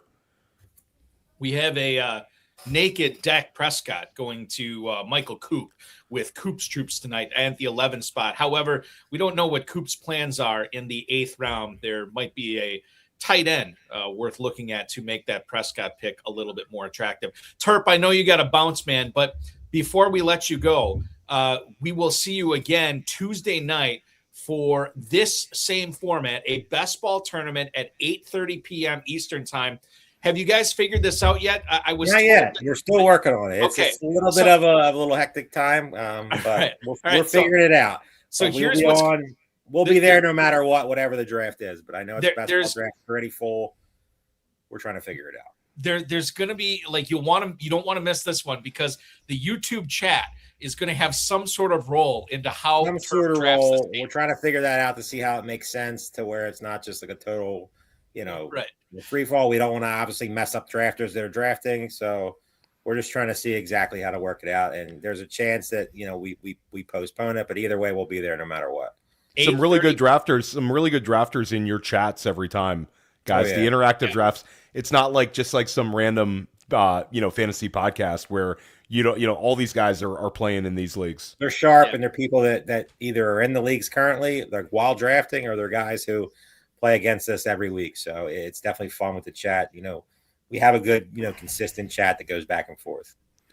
8:30 p.m. Tuesday night. Terp, we will see you on the FFPC YouTube channel, drafting a best ball tournament team. Thanks so much for hanging out with us tonight. Really appreciate it. We'll talk with you again soon. See you guys. Good luck, Theo. Yeah, take it easy, Terp. At Dave Terp on X. That is the 14-time FFPC champion Dave Terpoilli chiming in tonight with his feedback on Theo's draft and some of these other drafters tonight too. I was right. I guessed right. I guess Coop ends up going with Cowboy Team 11 here at that 7-8 turn. Prescott and then Ferguson. Theo, I know you took Pickens, but I feel like Ferguson is not getting a whole lot of pub, a whole lot of talk about him. When you consider what he was able to do last year, if we are betting on a big Cowboys offensive season again this year, shouldn't we also be betting on Ferguson being drafted higher than whatever he was tonight, tight end 13? Probably should be going a little bit higher than that, unless you would see it differently. No, I mean, I think Ferguson's fine. I mean, obviously, a lot of his scoring was with one of the wide receivers banged up. He scored a little bit with Lamb off the field. But Dak loves Ferguson. Ferguson's been consistent. He's been 100 targets, and I think this year he'll be 90-plus targets again. I think a lot of it is people are very enthusiastic about Ryan Flournoy and Dallas being in sort of like 11, utilizing a third wide receiver, sort of lowering the ceiling outcome for Ferguson. But Ferguson is priced right. I'm open-minded to Jake Ferguson. I took him in the pros versus Joes, sort of uncorrelated. So I'm open-minded to him. You sort of know what you're getting with Jake Ferguson. Almost a boring name to say, even in tight end premium. But I think he's an effective pick as well. Team 7, I should have mentioned this up at the top, but we have FFPC royalty in here. Philip Hooton, the 2020 FFPC main event champion, aka Bullseye, is drafting from the 7 spot tonight, and he just grabs Josh Downs, who I think has also been a player that has really risen up draft boards right now. Theo, you talk about Tyler Warren and Josh Downs being guys that are going much higher than what they were prior to this Alec Pierce thing. I don't know what your read is on Alec Pierce, and then as a result, I don't know how you feel about Downs and Warren in FFPC drafts at the moment. I like Downs a lot. I think Josh Downs is really, really interesting player. You're talking Tyler Warren? Sorry, I was looking at my board. Just the beneficiaries. Tyler Warren is an awesome pick in FFPC. I think we'll start seeing him in the late second more. We've seen it happen before, but everybody loves him at the beginning of the third now. So the natural ascension into the late second, I think, will be there. He's could end up with Trey McBride-like usage. He could end up dominating targets in Indianapolis. We could end up seeing 100 catches from him this year. He could be a cheat code player for tight end premium managers. So I think he's really, really fun for sure. The draft we're covering tonight is the FFPC Best Ball Tournament, available for a $400,000 grand prize and $125 entry fee at myffpc.com. Also $125 is the entry fee for the baby gorilla this year. Basically the same exact concept as the big gorilla. You're managing your rosters. You're placing blind bids. You're setting your lineups, but it's just $125 to enter. If you've ever wanted to get into high stakes fantasy football, this is the perfect way to start and dip your toes in. You're still playing for a 6-figure grand prize. $100K will be the grand prize in the baby gorilla. We have live and slow drafts filling up every day at myffpc.com. That is where to go for the baby and big gorilla. Theo Gremminger drafting tonight from the 1 spot of this FFPC Best Ball Tournament. You're back on the clock at the 8:12 and the 9:01, and there is still some correlation out there. If you want to grab a quarterback here, take us through what you're thinking right now, Theo. Yeah, I was considering double tapping quarterback there if Jackson Dart was still there because I have the Malik Neighbors bet, but the team ahead of me took him. I think one of the picks is obviously Brock Purdy. I'm very into Brock Purdy this year. I already have George Kittle, so I have correlation built in. It's the second pick for me that structurally I'm sort of struggling with. I think I'm going to lock in Purdy, but the other two guys that I think are really interesting in this queue are DK Metcalf, who I like more in a best ball setting than I do in a regular redraft. I'm very open-minded to Pittman, but I think DK is going to put up some big weeks there. And then J.K. Dobbins, who actually took today, that I'm betting on to give us a number of usable weeks, would help me catch up at the running back position. I could also pull up a quarterback here and pull up a guy like Jared Goff and take him a little bit early and then avoid sort of having a piecemeal quarterback 2 and maybe be done at the position. But I think I'm going to lean in, and I think I'm going to go with J.K. Dobbins. I think the vibes for me are pretty good here. It's a great offensive line. And then, obviously running back's a little difficult, but I think it's Dobbins over DK here for me, and I'm going to lock it in. J.K. Dobbins is the pick. Not much to say about the Purdy pick. I think the chat pretty much just, I know I assumed you would be going Purdy with the final pick of the 8th round to go with your George Kittle there. The Dobbins one I think is interesting because the Broncos backfield, Theo, has been one of the most talked about backfields for fantasy purposes this season. You don't really have one guy going up. It's not a big gap backfield, as they say, right? You have 3 guys. 2 guys are kind of going back to back in Dobbins and Harvey, and then then you have the rookie Jonah Coleman. Dobbins was doing drills on Tuesday. I assume he practiced the last couple of days, but I can't confirm that right now. But it's a tradition unlike any other. J.K. Dobbins having some sort of significant injury that he's dealing with, but in this format, swinging for the fences might not be the worst strategy. And Dobbins certainly has a 1,000-yard season in him, at least the potential for a 1,000-yard season in him, even with Harvey and Coleman there. Yeah, I mean, Dobbins was really good to start out last year. We also have to remember it's best ball, where, we don't need him to play the entire season in theory because we're going to piecemeal running back together. But he was giving us 14-plus points per game for like the first 5 weeks of the year. And it feels like that's sort of where he's headed. I don't think RJ Harvey's the worst pick in best ball, sort of where he's going. And I don't think that Jonah Coleman's the worst pick. I think taking shots on this Denver backfield is going to be advantageous, but it's not like we're taking J.K. Dobbins in the 7th round. We're getting him at the beginning of round 9. I think it's a good price to pay. But yeah, taking shots on this backfield, I think, is the smart way to do it. And even in redraft, I don't mind taking some Dobbins. I think, especially with some of the way I draft, where I'm drafting sort of these hero RB builds where I'm going to need to get some help from some of these guys like Dobbins. Mm-hmm. He gives us sort of this similar outcome. Like Tony Pollard goes 2 rounds ahead of J.K. Dobbins. I think J.K. Dobbins outscores Tony Pollard this year. R.J. Harvey went 2 rounds ahead of him here. I think he outscores R.J. Harvey. I think he's a better pick than Rico Dowdle. And Adam's right. I highly recommend the offensive line rankings article that just dropped at rotowire.com from Dan Fornick. It's free on the site. And I think it's one of the best fantasy articles I've read all offseason long. But he's got Denver at number 1. He goes into deep context about why he ranks these teams. He gives them a fantasy spin. Dan did a great job on that. And then also, if you want access to everything else at RotoWire this year, you can use the code Theo20 and get 20% off of any sub, including like all my rankings, all my dynasty stuff. But if you want a taste of what RotoWire has to offer, Dan's article is absolute fire. Go check it out. Dan Fornick, just a couple of months removed from co-hosting this show with me. A lot of great insight, not only the offensive line, which he's an expert on, but just fantasy in general. He's a genius. He is such a ball knower. I actually recorded with him. We're dropping an offensive line podcast, but Dan is also like an IDP expert. He just knows everything. Really, he's coached the game. He's played the game, but he really has strong takes. I think a lot of guys who do specific content, that whether it's offensive line or IDP or something like that, they kind of stay in their own lane, but Dan can talk ball with anybody on anything. I want to ask you, I meant to ask you this before, Theo. This is the FFPC Best Ball Tournament, as we've pointed out several times tonight. This is not a managed format. The optimized scoring is going to take care of your lineup setting for you. Out of your first handful of picks, I was going to ask you this after you took the David Montgomery pick. Out of those first 5 picks, would you have changed anything based on this being best ball as opposed to a managed league? Like, how different do the first few rounds get for you when we're talking managed versus best ball?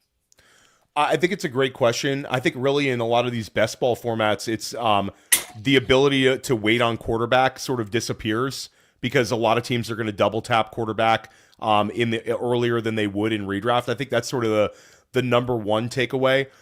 I think in best ball, getting usable weeks from guys in the tail end is the way you want to go approach things. Whereas in redraft, we might swing for the fences and take that handcuff running back that's going to get maybe no points in week 1, but we're kind of rooting for an injury. Whereas in best ball, we want to take shots on guys who are going to earn at least some scoring.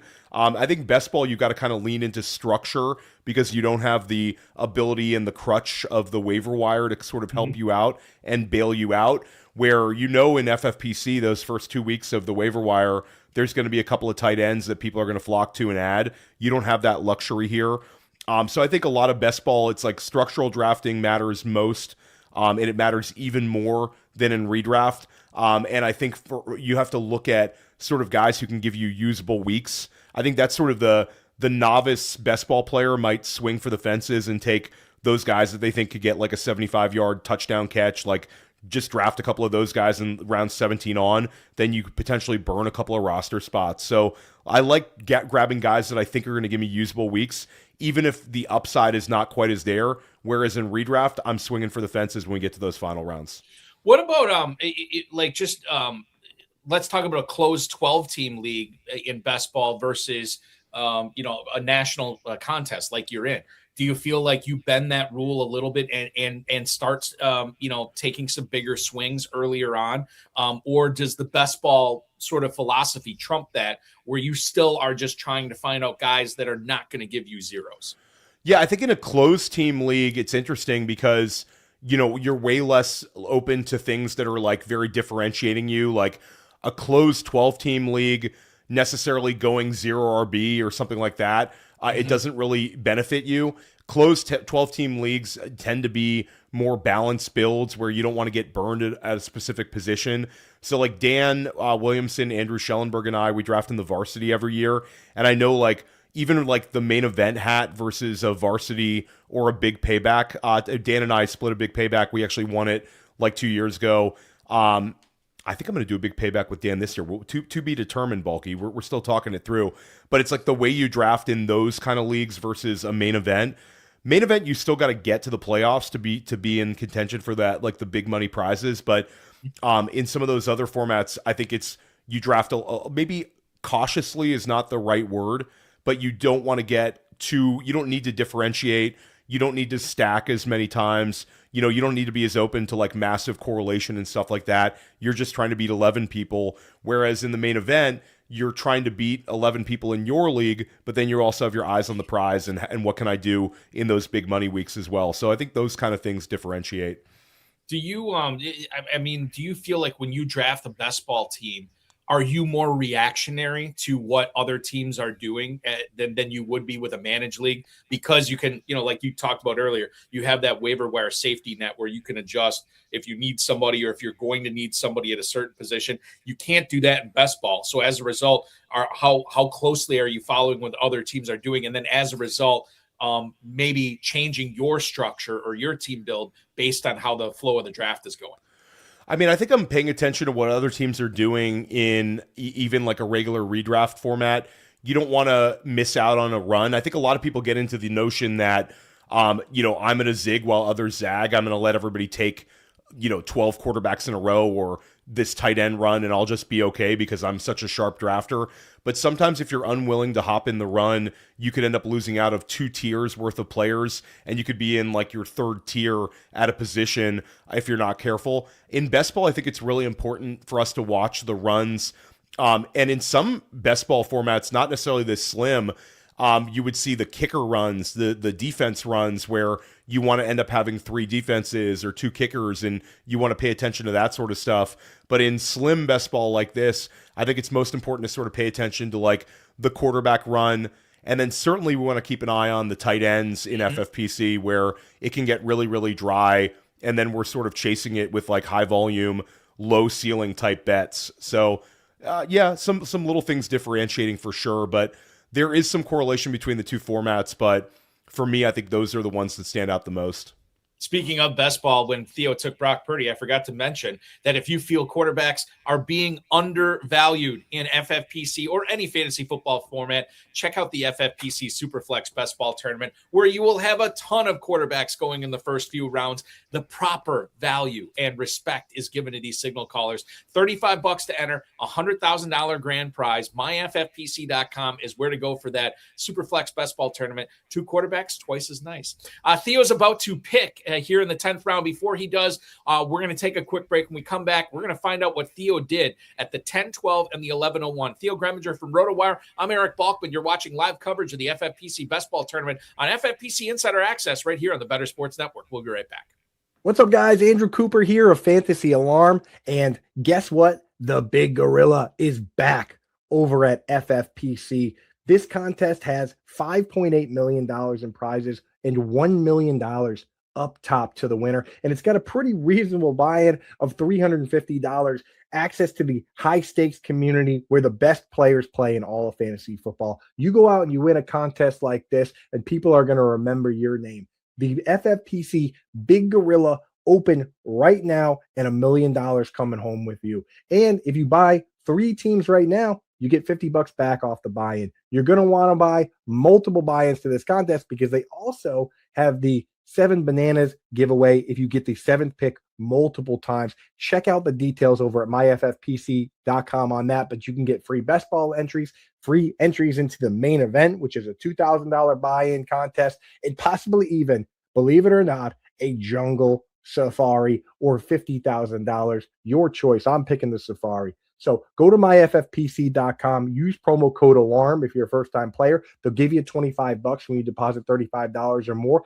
and you can get involved. And you know what? They also listened to you guys and added one more contest, the Baby Gorilla. Can't do 350? Why not do $125 buy-in, $100,000 grand prize, $675,000 prize pool? They have something for everyone over at FFPC, where the best players in the world play fantasy football.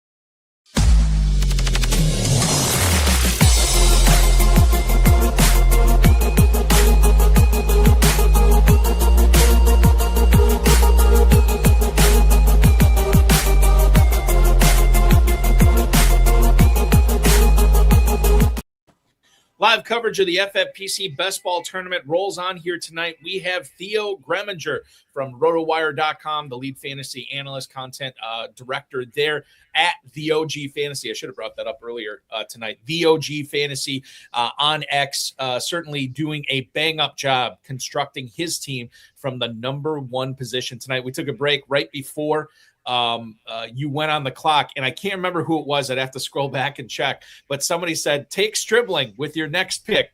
And somebody else said, he won't back. Oh, Sean Green said he get back. He did make it back to you at the 10-12. You get the rookie on the Niners there, and then you go with a little Baker Mayfield here as well at quarterback. Let's talk about the Stribling pick first. There's a lot of conversation going on with the Niners receivers this year. Mike Evans there for the first time ever. Christian Kirk, who's there for the first time ever. He's banged up right now. Ayuk nowhere to be found. They bring back Deebo Samuel, but then they got this Stribling guy, and I've been saying for months, he was 1 pick away from being a first-round wide receiver, a player we should probably be taking seriously, Theo, and you clearly are here. Yeah, I love Stribling there. I actually really like the run out at wide receiver in this range, where very open-minded to Jaden Reed, Stephon Diggs, Matthew Golden, Jordan Addison, and Stribling. I think it's like a really fun range of wide receiver where, you know, if I would have taken quarterback earlier and had QB2 locked in, I could have potentially double-tapped wide receiver here and liked it a lot. I considered the Kyler Murray, Jordan Addison correlation and just taking them right there, getting another correlated pick, but I ultimately went with Stribling. Now I have Kittle, Stribling, and Brock Purdy. Brock Purdy's been a player that I've been drafting. I drafted him in a main event as my QB1. It's the longest tenured starting quarterback that Kyle Shanahan's ever had, which I think is like an interesting twist. I don't remember. That's not a stat that I came up with. It was a 49ers beat reporter. I don't recall who it was. Wish I could attribute this person, but they sort of talked about how Shanahan's never had like a whole lot of continuity. If you think about like the quarterbacks who have come through the system, it's been like short-term type guys for him. So I wonder if there's another level of play for Brock Purdy that maybe we haven't seen just unlocked. And he's been such a consistent scorer, but I think Stribling's got a ton of contingent upside where if Mike Evans misses time, you could end up with Kittle and Stribling both in like really, really like high usage roles. So I think it could be a really nice run out for me. Yeah, and I think it was David Krupski was saying about the SC substation there. This is not a thing for you. Well, I don't love it. I wish they were practicing next to the ocean. They're close to the ocean. They could have just built a practice field overlooking the Pacific Ocean. That would have been a healthier lifestyle for these guys. But I mean, they could have done it at the old Candlestick or something. They could have done something down there. So I don't know. It's not great. I'm not like a nut about it, but Scott Barrett talks about it a ton. We podcast all the time together, and these guys keep getting injured. So I don't know. So there could be something there. You're willing to say there could be something there, but it's not usually something that's changing your draft strategy. Yeah, when there's smoke, there's fire. I think anecdotal evidence in really anything in life, if there's a lot of anecdotal evidence, we should probably pay attention. Maybe in 20 years, they know something more about this sort of thing. But at this point, I'm definitely going to continue drafting 49ers. So as long as Brock Purdy's not the one getting hurt, that would hurt me a ton here. But Stribling, by far the youngest 49ers skill position player. A lot of talk that he's going to be playing the Z role. At first, he was going to be playing that Jawan Jennings blocking slot role. But it sounds like he's going to be in the Ricky Pearsall role. So I think he's really interesting here. I also see Mekhi Lemon going to the 1201. That could end up being a really good value if he sort of comes back from being banged up. I think that's a really strong pick for Team 12, who continues to do well. Yeah, Lemon is interesting too.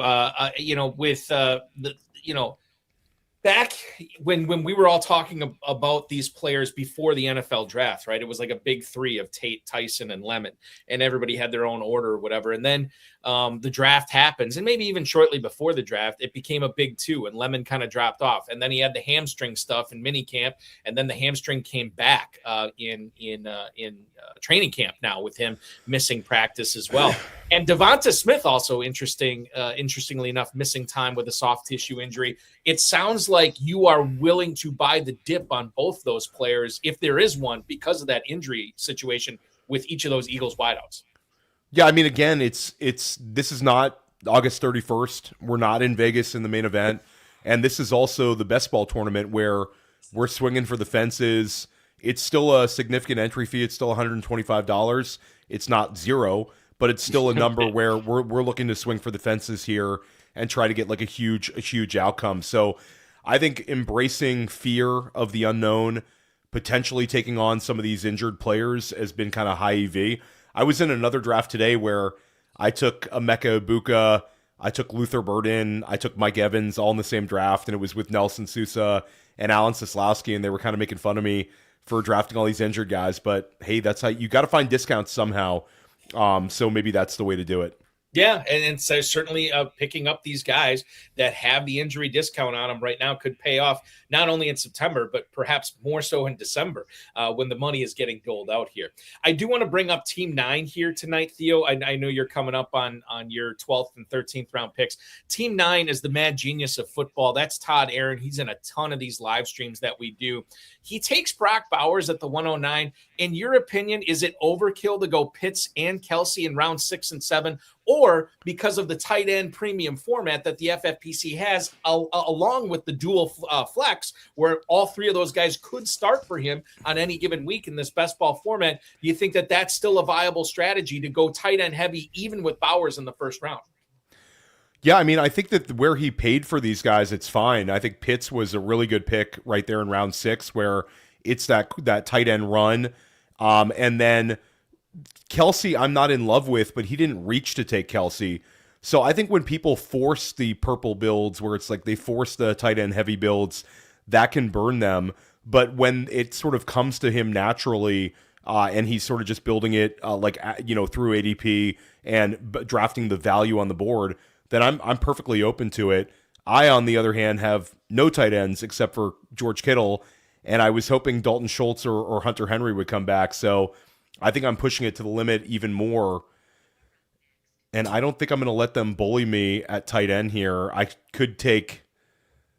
There's a couple of guys I really like that are coming up here. So I might be off of tight end again. Probably not the right move, but there's some really high upside guys available to me that are not tight ends here. So we'll see which way this guy goes. We are... Go ahead. No, it's... Please. No, I was going to say, I mean, I have 3 guys in the queue that sort of all make sense correlation-wise. This is where we're just past the halfway point of this draft, obviously, and Theo has the one tight end in George Kittle. But as to his point, there are some other players out there that could make sense on his roster build so far, which we are looking at through 11 rounds. Theo Gremminger from RotoWire features 3 running backs on his roster, 5 wide receivers, a tight end, and 2 quarterbacks. Now you're on the board. Charbonnet was the pick before to Peter Masterson, so your tight end should be there. Yeah, I think for me, I mean, Hawkinson is there. He's a low upside guy. I think for me, locking down Woody Marks and stack cuffing this Houston backfield and just having both of them, I think makes a little bit of sense since I'm kind of fragile at the running back 2 spot. So I'm going to lock him in. Then in terms of Hawkinson and Dulcich, those guys feel fine. But I don't know. I think I'm just going to keep pushing tight end around and get really ugly in the last couple rounds and maybe take some shots on some guys. I think for me, the pick here is actually wide receiver and going with Casey Concepcion or Jaden Higgins or Coker, I think are all really viable picks here. I think these guys are really, really interesting here. I think I'm going to lean into it, and I'm going to go with Casey Concepcion and take a high upside guy here. All right, so Concepcion and Marks are the picks at 12-12 and 13-01 for Theo. I have to unpack some more stuff here on your roster that I didn't do before. Mayfield was your pick in the 11th, Theo. I don't see any Buccaneers on your team. However, how attractive was Mayfield there as your second quarterback, knowing there are some backstacking opportunities for Tampa and Baker Mayfield? Yeah, I mean, it made a lot of sense for me to take Baker there. I think that Kyler Murray is really, really appealing, but Baker is going to start the entire season, whereas Kyler Murray, I think, will start the entire season. But there's potential if they get ruled out of the playoffs and they sort of have a losing record, you could see some J.J. McCarthy, whereas I think Baker is going to be in play. And I do think with Baker Mayfield, you actually have potential for a lot of correlation in the back 8 rounds. There's a number of guys that get drafted that are targets of mine now with Baker there. Not to name, I mean, I can name names here. Ted Hurst, Cade Otton, if Jalen McMillan's falling to like an absurd range because people are really worried about the health. And I think in this sort of build, Tez Johnson around 20 might make some sense. Sean Tucker, if you want to push in another running back. So the Bucs have, like Denver, they have an elite offensive line. They have an offensive line. I believe we have them ranked 3rd overall in our rankings over at RotoWire. So they're an elite offensive line, and we know Baker Mayfield can put up big spike weeks, and it's easy to build back half correlation. And I don't have to. It gives me the option, Bulky, of also going with a 2 quarterback build with Mayfield and Purdy. I got to double check the bye weeks, but gives me an option at least. Yeah, the bye. I have it right in front of me here. 8 and 10. 8 and 10. Yeah, I'm good. So you're good. Yeah, you're good. I'm good. The stat cuffing that you did with the Texans here with Montgomery and Marks, do you like, and I'm not saying Gibbs is obviously off the table. You don't pick Gibbs based on that. But when you look at running backs in the 5th round, 6th round, 7th round, do you start looking at the possibility of stat cuffing one of those running backs and make that decision on the primary guy? Like did that factor into your Montgomery draft choice at all, knowing that you might be able to add Woody Marks later? No, not at all. But I think when it really came down to, I mean, I really like Marshawn Lloyd a lot. I think in a redraft league, I'm taking him there kind of automatically. Jaden Blue, I think, is interesting as well. But it gives you the ability to be a little more fragile at the running back position. Now, certainly, if a 3rd running back, if Jawar Jordan ends up becoming a thing or something like that, if David Montgomery goes down, then you sort of lose a little bit of edge here. But Woody Marks had a bunch of usable weeks last year. He's got the pass-catching ability. Stack cuffing, I'll give a shout out to Billy Muzio, my former podcast co-host, when we were podcasting a player profiler, and I'll give a shout out to Dave Hubbard, one of the best to ever do it. He was sort of stack cuffing a lot in best ball, and then Mike Leone and Jack Miller have established the run, both really smart guys. They've talked about it. They've written articles about this where it looks kind of like a square bet, like where a lot of people might look at the board and say, "Oh, look at this idiot, this guy for taking 2 running backs from Houston. That's low EV." It might be low EV in a main event when a guy like Marshawn's on the board, but if Houston sort of beats expectations as an offense, and if some of the people in the chat were correct and it's a little bit more Woody Marks, I think there's going to be a number of usable weeks, and I'm going to get access to both of them. Go Jin, I miss Billy podcasting. I miss Billy Muzio podcasting too. Was a great podcaster, but Billy's doing really, really well in a number of things right now. So no worries about Billy. Yeah, he's doing just fine. It's just the rest of us that are suffering, not hearing him talk about what's on his mind for fantasy football. It stinks. But we get other guys like Theo Gremminger doing it, which obviously helps out. The 13th round here, Theo, featured 2 Cleveland rookie receivers going off the board. You drafted Conceepcion. Denzel Boston goes to Tris Tollefson at Team 10, the 8 Blue Moose. What was the deciding factor with Conceepcion over Boston? I mean, obviously you weren't considering Boston there. You're considering some other receivers. But why did Conceepcion make the cut over Boston? Was it simply NFL draft capital? Are you a big believer in his talent over Boston's? Because Boston's really creeping up a lot of FFPC draft boards at the moment. I mean, I like them both, and I have so much. I took them both in the pros versus Joes, and then I took Shedeur Sanders in the final round, sort of betting on him. Sounds like it's going to be Deshaun Watson. I think eventually we'll see Shedeur Sanders, though. I think they're both really good. I had them both as first-round picks. I won the Huddle report this year for the best mock draft, and that was one of the picks I got wrong, was Denzel Boston. I had him as a first-round talent.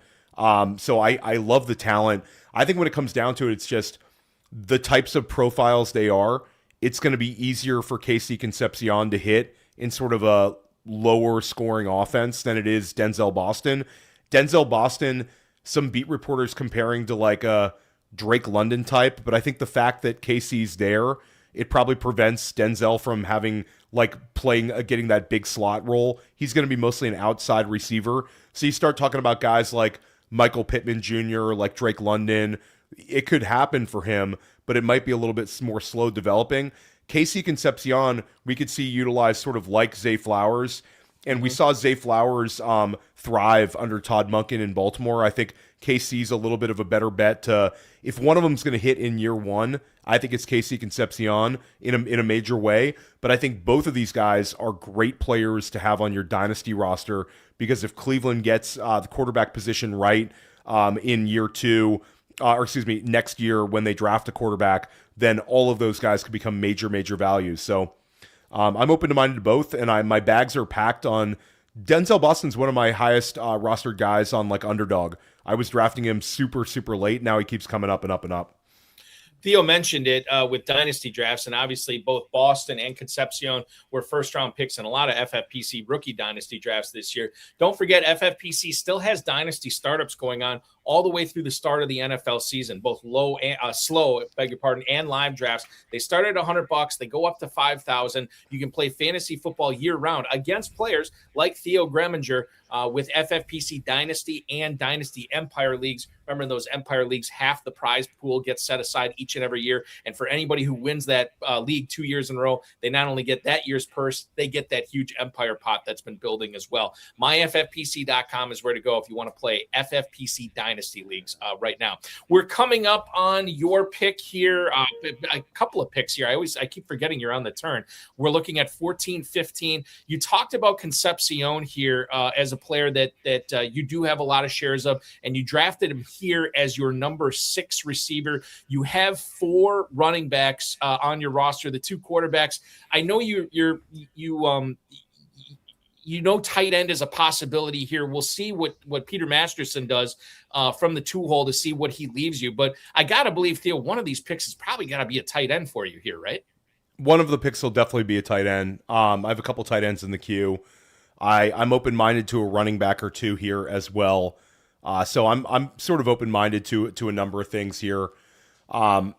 If you can't take all the tight ends here, we'll see which way he goes. He's taking it down. I don't know.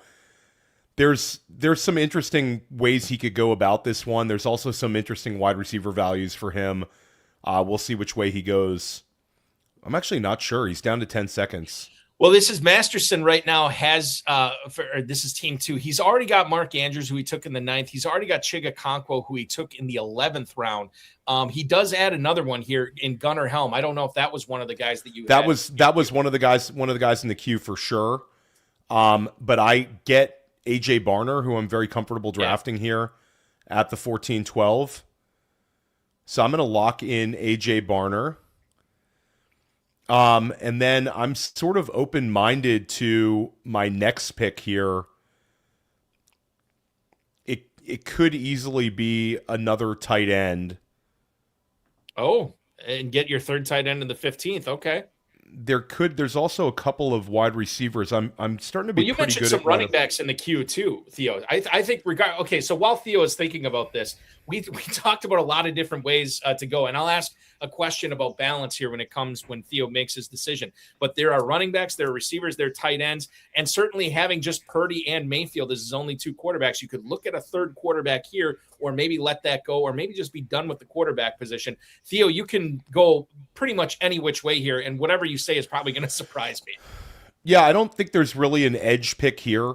I do think since it's a tournament setting, taking a running back here, I'm going to go with Brian Robinson, who I think has a clear role as a cuff, swinging for the fences a little bit on that one. But I think if Bijan misses time, I think he would be a really valuable piece to have. And I think even if Bijan plays, I think Brian Robinson will get enough touches that'll maybe have a couple of viable weeks. It's sort of a tilting pick right there. Wide receiver would have been, if I had another running back rostered, I probably would have gone with a wide receiver there. AJ Barner helps me catch up a lot at the tight end position, I think. I think that ended up being kind of a really nice run out for me to get him there. Brian Robinson was fine, though. Brian Robinson is one of the kind of better handcuff running backs. He's had multiple seasons with 700 rushing yards. So I think it's fine. Obviously, last year was sort of a zero. We'll see.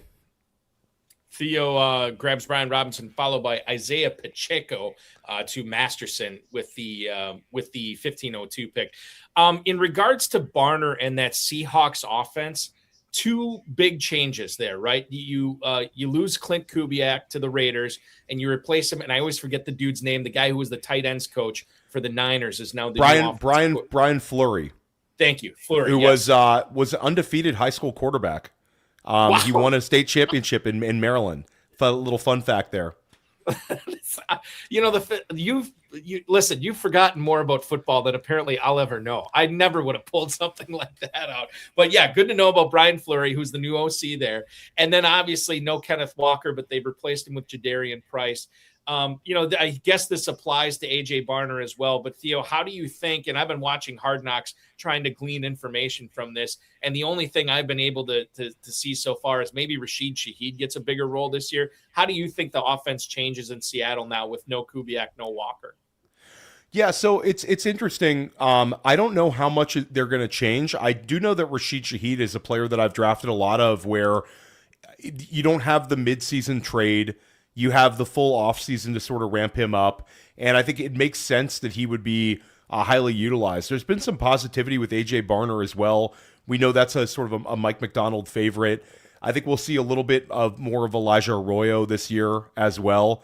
Mm-hmm. I think Jadarian Price is the one, though, that could have some juice and some steam, comes back and does some stuff to end preseason. I think more people are going to be sort of into that value.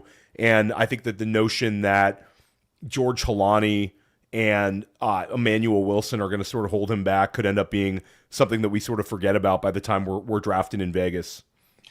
We are entering, our Theo, his next pick will be in the 16th round, which means you are 75% done with this roster. Theo, in the FFPC Best Ball Tournament, just 20-round Best Ball Slims like this, is there a position that you want to be done with at this point? Like, you don't want to have to be drafting running backs or quarterbacks or receivers or tight ends? Yeah, I think in an ideal world, you're done at running back here, and you're done at tight end, and you're sort of piecemealing it together with a bunch of wide receivers. Chasing running back, when even now I'm very fragile.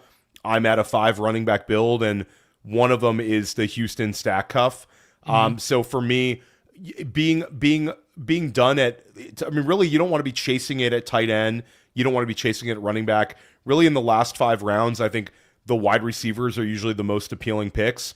There's going to be some running backs, though, that I think are fun in these next couple of rounds, but they're a little bit more like theoretical bets than guys that we know are going to score some points. I think that's why Brian Robinson is a little bit appealing. We know that Tyler Algier was utilized a great deal in this backfield. I don't think that the run out for Robinson will be quite as good, but I also know that they're not going to run Bijan Robinson into the ground. He's such a dynamic piece of everything they do in the pass game as well. So I do think Robinson will give me like some usable weeks. He's not just he's more of just a contingent upside bet, but I think in best ball he could give me some usable weeks. In redraft, he's a guy you just park on your bench, and if Bijan goes down, he goes in. But in best ball, I think he can give me a little something. But yeah, I don't love having to chase running back in these last couple rounds. I need to chase running back. I need to chase tight end. And then I'm also at only a 2 quarterback build. So might be at 2 quarterbacks by the time we get to the end of this, because we're sort of scraping the bottom of the barrel right here at quarterback. Theo Gremminger from RotoWire drafting an FFPC Best Ball Tournament team tonight. The pick that just went off the board that I want to talk about regarding the Ravens backfield, Michael Coop takes Justice Hill there. If Derrick Henry, all of a sudden, this is going to be the year that he falls off the cliff or has a serious injury, what do you think the Ravens do in that backfield? I mean, is there value in Justice Hill? Do you think that they'd sort of committee it? Would they sign somebody like Najee Harris or something like that? I'm just kind of curious what you think the contingent value is for some of these Ravens running backs not named Derrick Henry. Yeah, I mean, I think it's interesting. Adam Randall's a guy that I like a lot, but he was a converted wide receiver to running back. He did have a really good year last year at Clemson, and he offers that size, speed, ability that not the same as Derrick Henry, but he is a larger back. Justice Hill probably would get the first crack at it. He's extremely boring, but he does catch the football. And I think there's some contingent value that there'd be a lot of manufactured touches for Zay Flowers if Derrick Henry went down. Even though the offense as a whole would suffer, Zay Flowers would be utilized an insane amount. There would be a ton of, potentially just get the ball right around the line of scrimmage, quickly out of Lamar Jackson's hands, and use him sort of as an extension of the running game. So it's an interesting one. I think it's probably still Justice Hill, though. I love Randall if you're in a deep dynasty format. I think FFPC, the rosters are too shallow. It's going to be hard for you to carry. If you're carrying Adam Randall through cut day in FFPC, your roster is probably not that great. Or it's really awesome. or it's really awesome, and you can just want to take that shot, and you have Derrick Henry, and you want to just roll with his potential replacement. But I think most FFPC leagues, he's going to end up on the waiver wire in pretty much all formats. Team 12 ends up drafting Fernando Mendoza here with the final pick of the 15th round to go along with Cam Ward and Josh Allen. I'm a little surprised, and obviously we don't have Strider Robbins on tonight to talk to him about this, but he's a very accomplished best ball tournament player. Going with Josh Allen, I would have thought just one other quarterback would have been fine. He adds Mendoza there, a guy who's not even guaranteed to start the majority of the season. It has me scratching my head a little bit, Theo. I wonder what you think about Mendoza. How many games does he start for the Raiders this year? You saw some beat reporters talking about just sort of how special they think he is and how it's a little bit more of a chance that he could take the job than I think maybe the fantasy community is letting on now. I think it's fine. I mean, he has Josh Allen, but he didn't take a second quarterback until the 13th round with Cam Ward. So I think that taking Fernando Mendoza there was actually a pretty good pick. He's got to chase. Having Cam Ward as your only QB second quarterback, it's sort of a tough bet to make. But I think Mendoza gives him a little bit of upside, and I think he could end up getting some usable weeks from him. I had Trey Tucker in my queue and Adonai Mitchell. They both go. That's nice to see. Yeah, well, it happens, right? And it's just I just fully expect it now in drafts like this, going against this type of competition. But who you didn't mention there is the guy who went right between him, Cyrus Allen, who is getting a ton of love right now from Chiefs beat reporters, fantasy players. I'm glad Adam Hahn is in the chat tonight because he was talking up Cyrus Allen back in June. Your thoughts on what this guy is going to be able to do his rookie year, playing alongside of, granted, players like Worthy and Rice and Kelsey, but catching balls from Mahomes? I mean, I think it's very interesting when you look at it and sort of what is the upside case. I do think it's a little cautionary that we always seem to see these sort of guys steaming up in draft boards where it seems like there's always a Chiefs younger player or sort of unknown upside guy. So I'm open-minded to drafting him. I think where they drafted him here, it's all upside anyway. I think I'm going to lock in Kamani Vidal here. Yeah, Theo is up right now at the 16-12. The pick is going to be the Chargers running back Kamani Vidal, who goes right after a mini receiver run of Malik Washington, Jalen McMillan, and Ryan Flournoy. Vidal adds a sixth running back to the stable of rushers for Theo here. We'll talk about that pick in a little bit. Take us through the 17-01, Theo. Yeah, so this is an interesting one. Again, I'm really fragile at tight end here. I think this is sort of a swing for the fences type pick. I could go Sean Tucker. I think he's in my queue. There's a couple of wide receivers that I'm also considering. I think Sean Tucker is probably the move here, and then I'm done at running back. So I'm going to go Sean Tucker.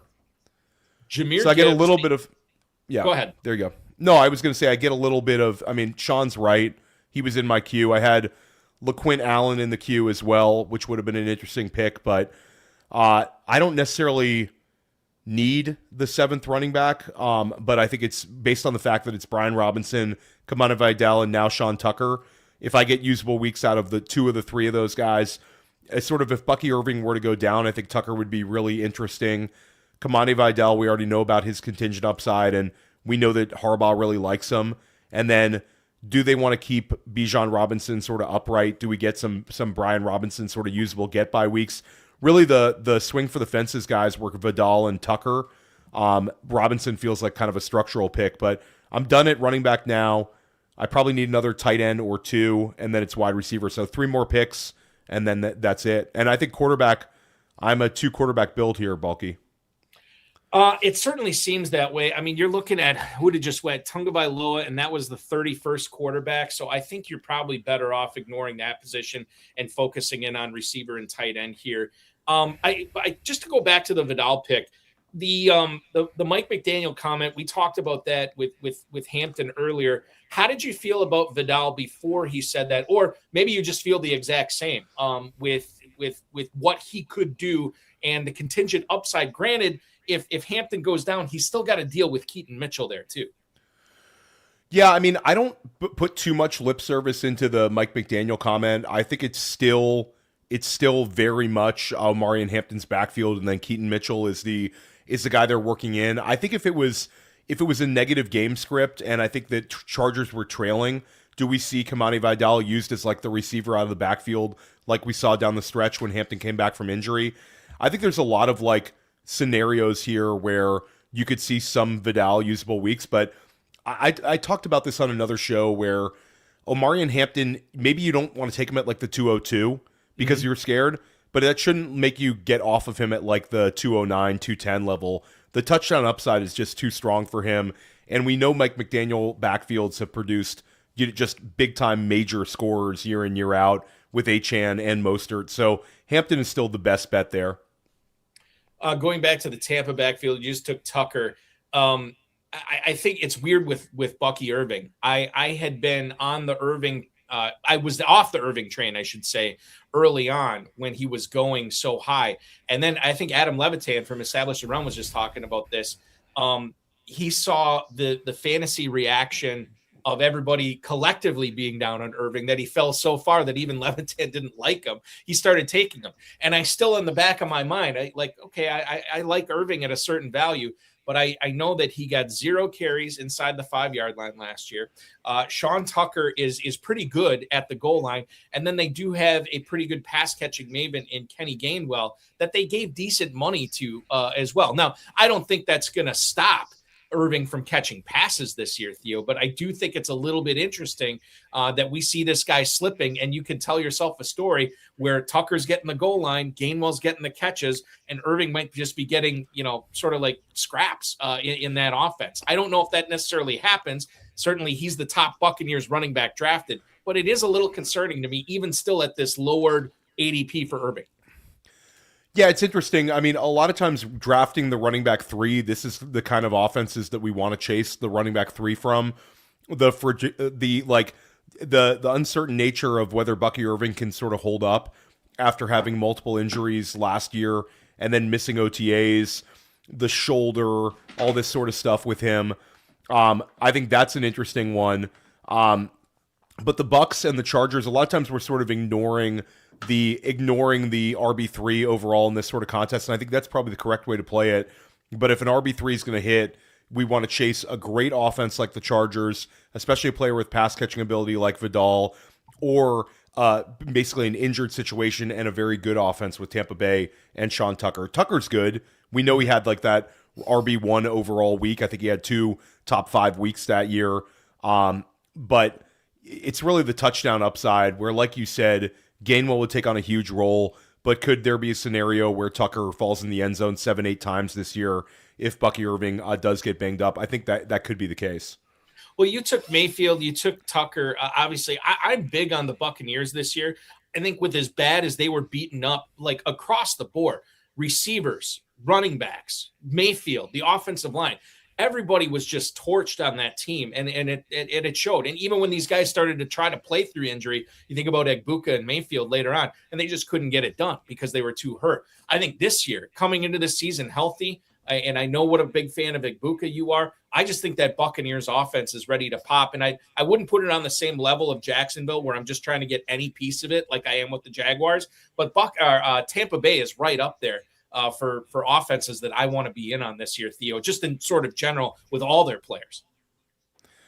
Yeah, I'm with you. I mean, I think that there are certain offenses you want to bet on this year. Detroit, Dallas, the Chargers. But I think Tampa Bay is an interesting one. I had Sigmund Bloom come on, and he thinks that this could be like the skeleton key offense for us. I think some people are making big bets on New Orleans, and I'm certainly open-minded to that one. Chicago feels like a team that we can really stack and attack. All of those teams are interesting. And then it's also, we don't, like, for most of these teams, we think that the game flow is going to be good. Tampa Bay obviously has some really strong pieces on defense, the pass rush. But they were a pass funnel defense last year, so it could lend itself to good game scripts. We know Detroit has sort of the beat-up secondary, so a lot to like with chasing specific offenses in this format. And we also make sort of a smaller bet where we're just betting on correlation, where in a best ball tournament, if we run pure on the perfect weeks, having a Sean Tucker, maybe potentially I take another Bucks receiver here, it could pay off.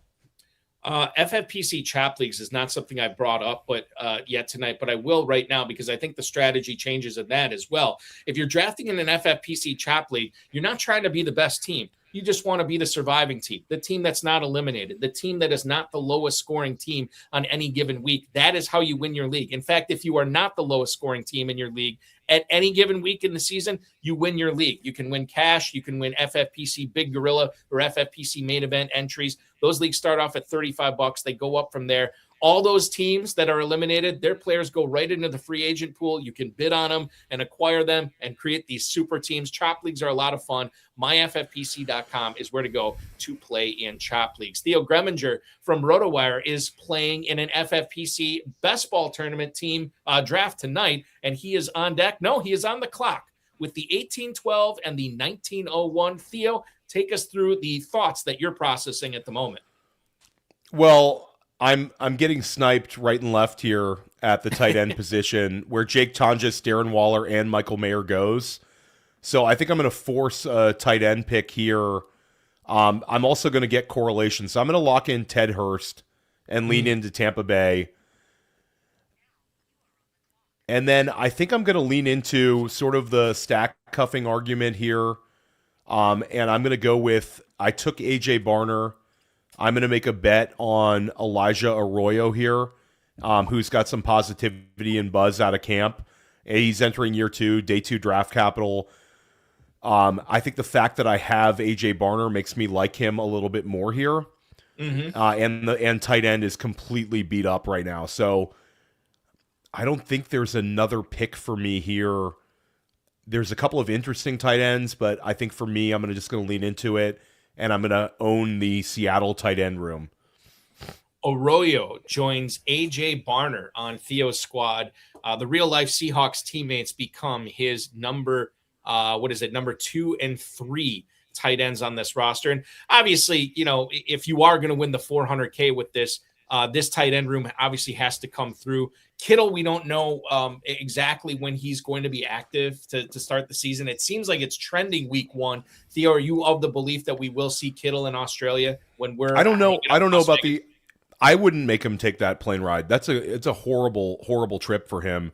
Even though you're coming from the West Coast, it's still a horrible trip. I would let Kittle stay back, but he's sort of a maniac.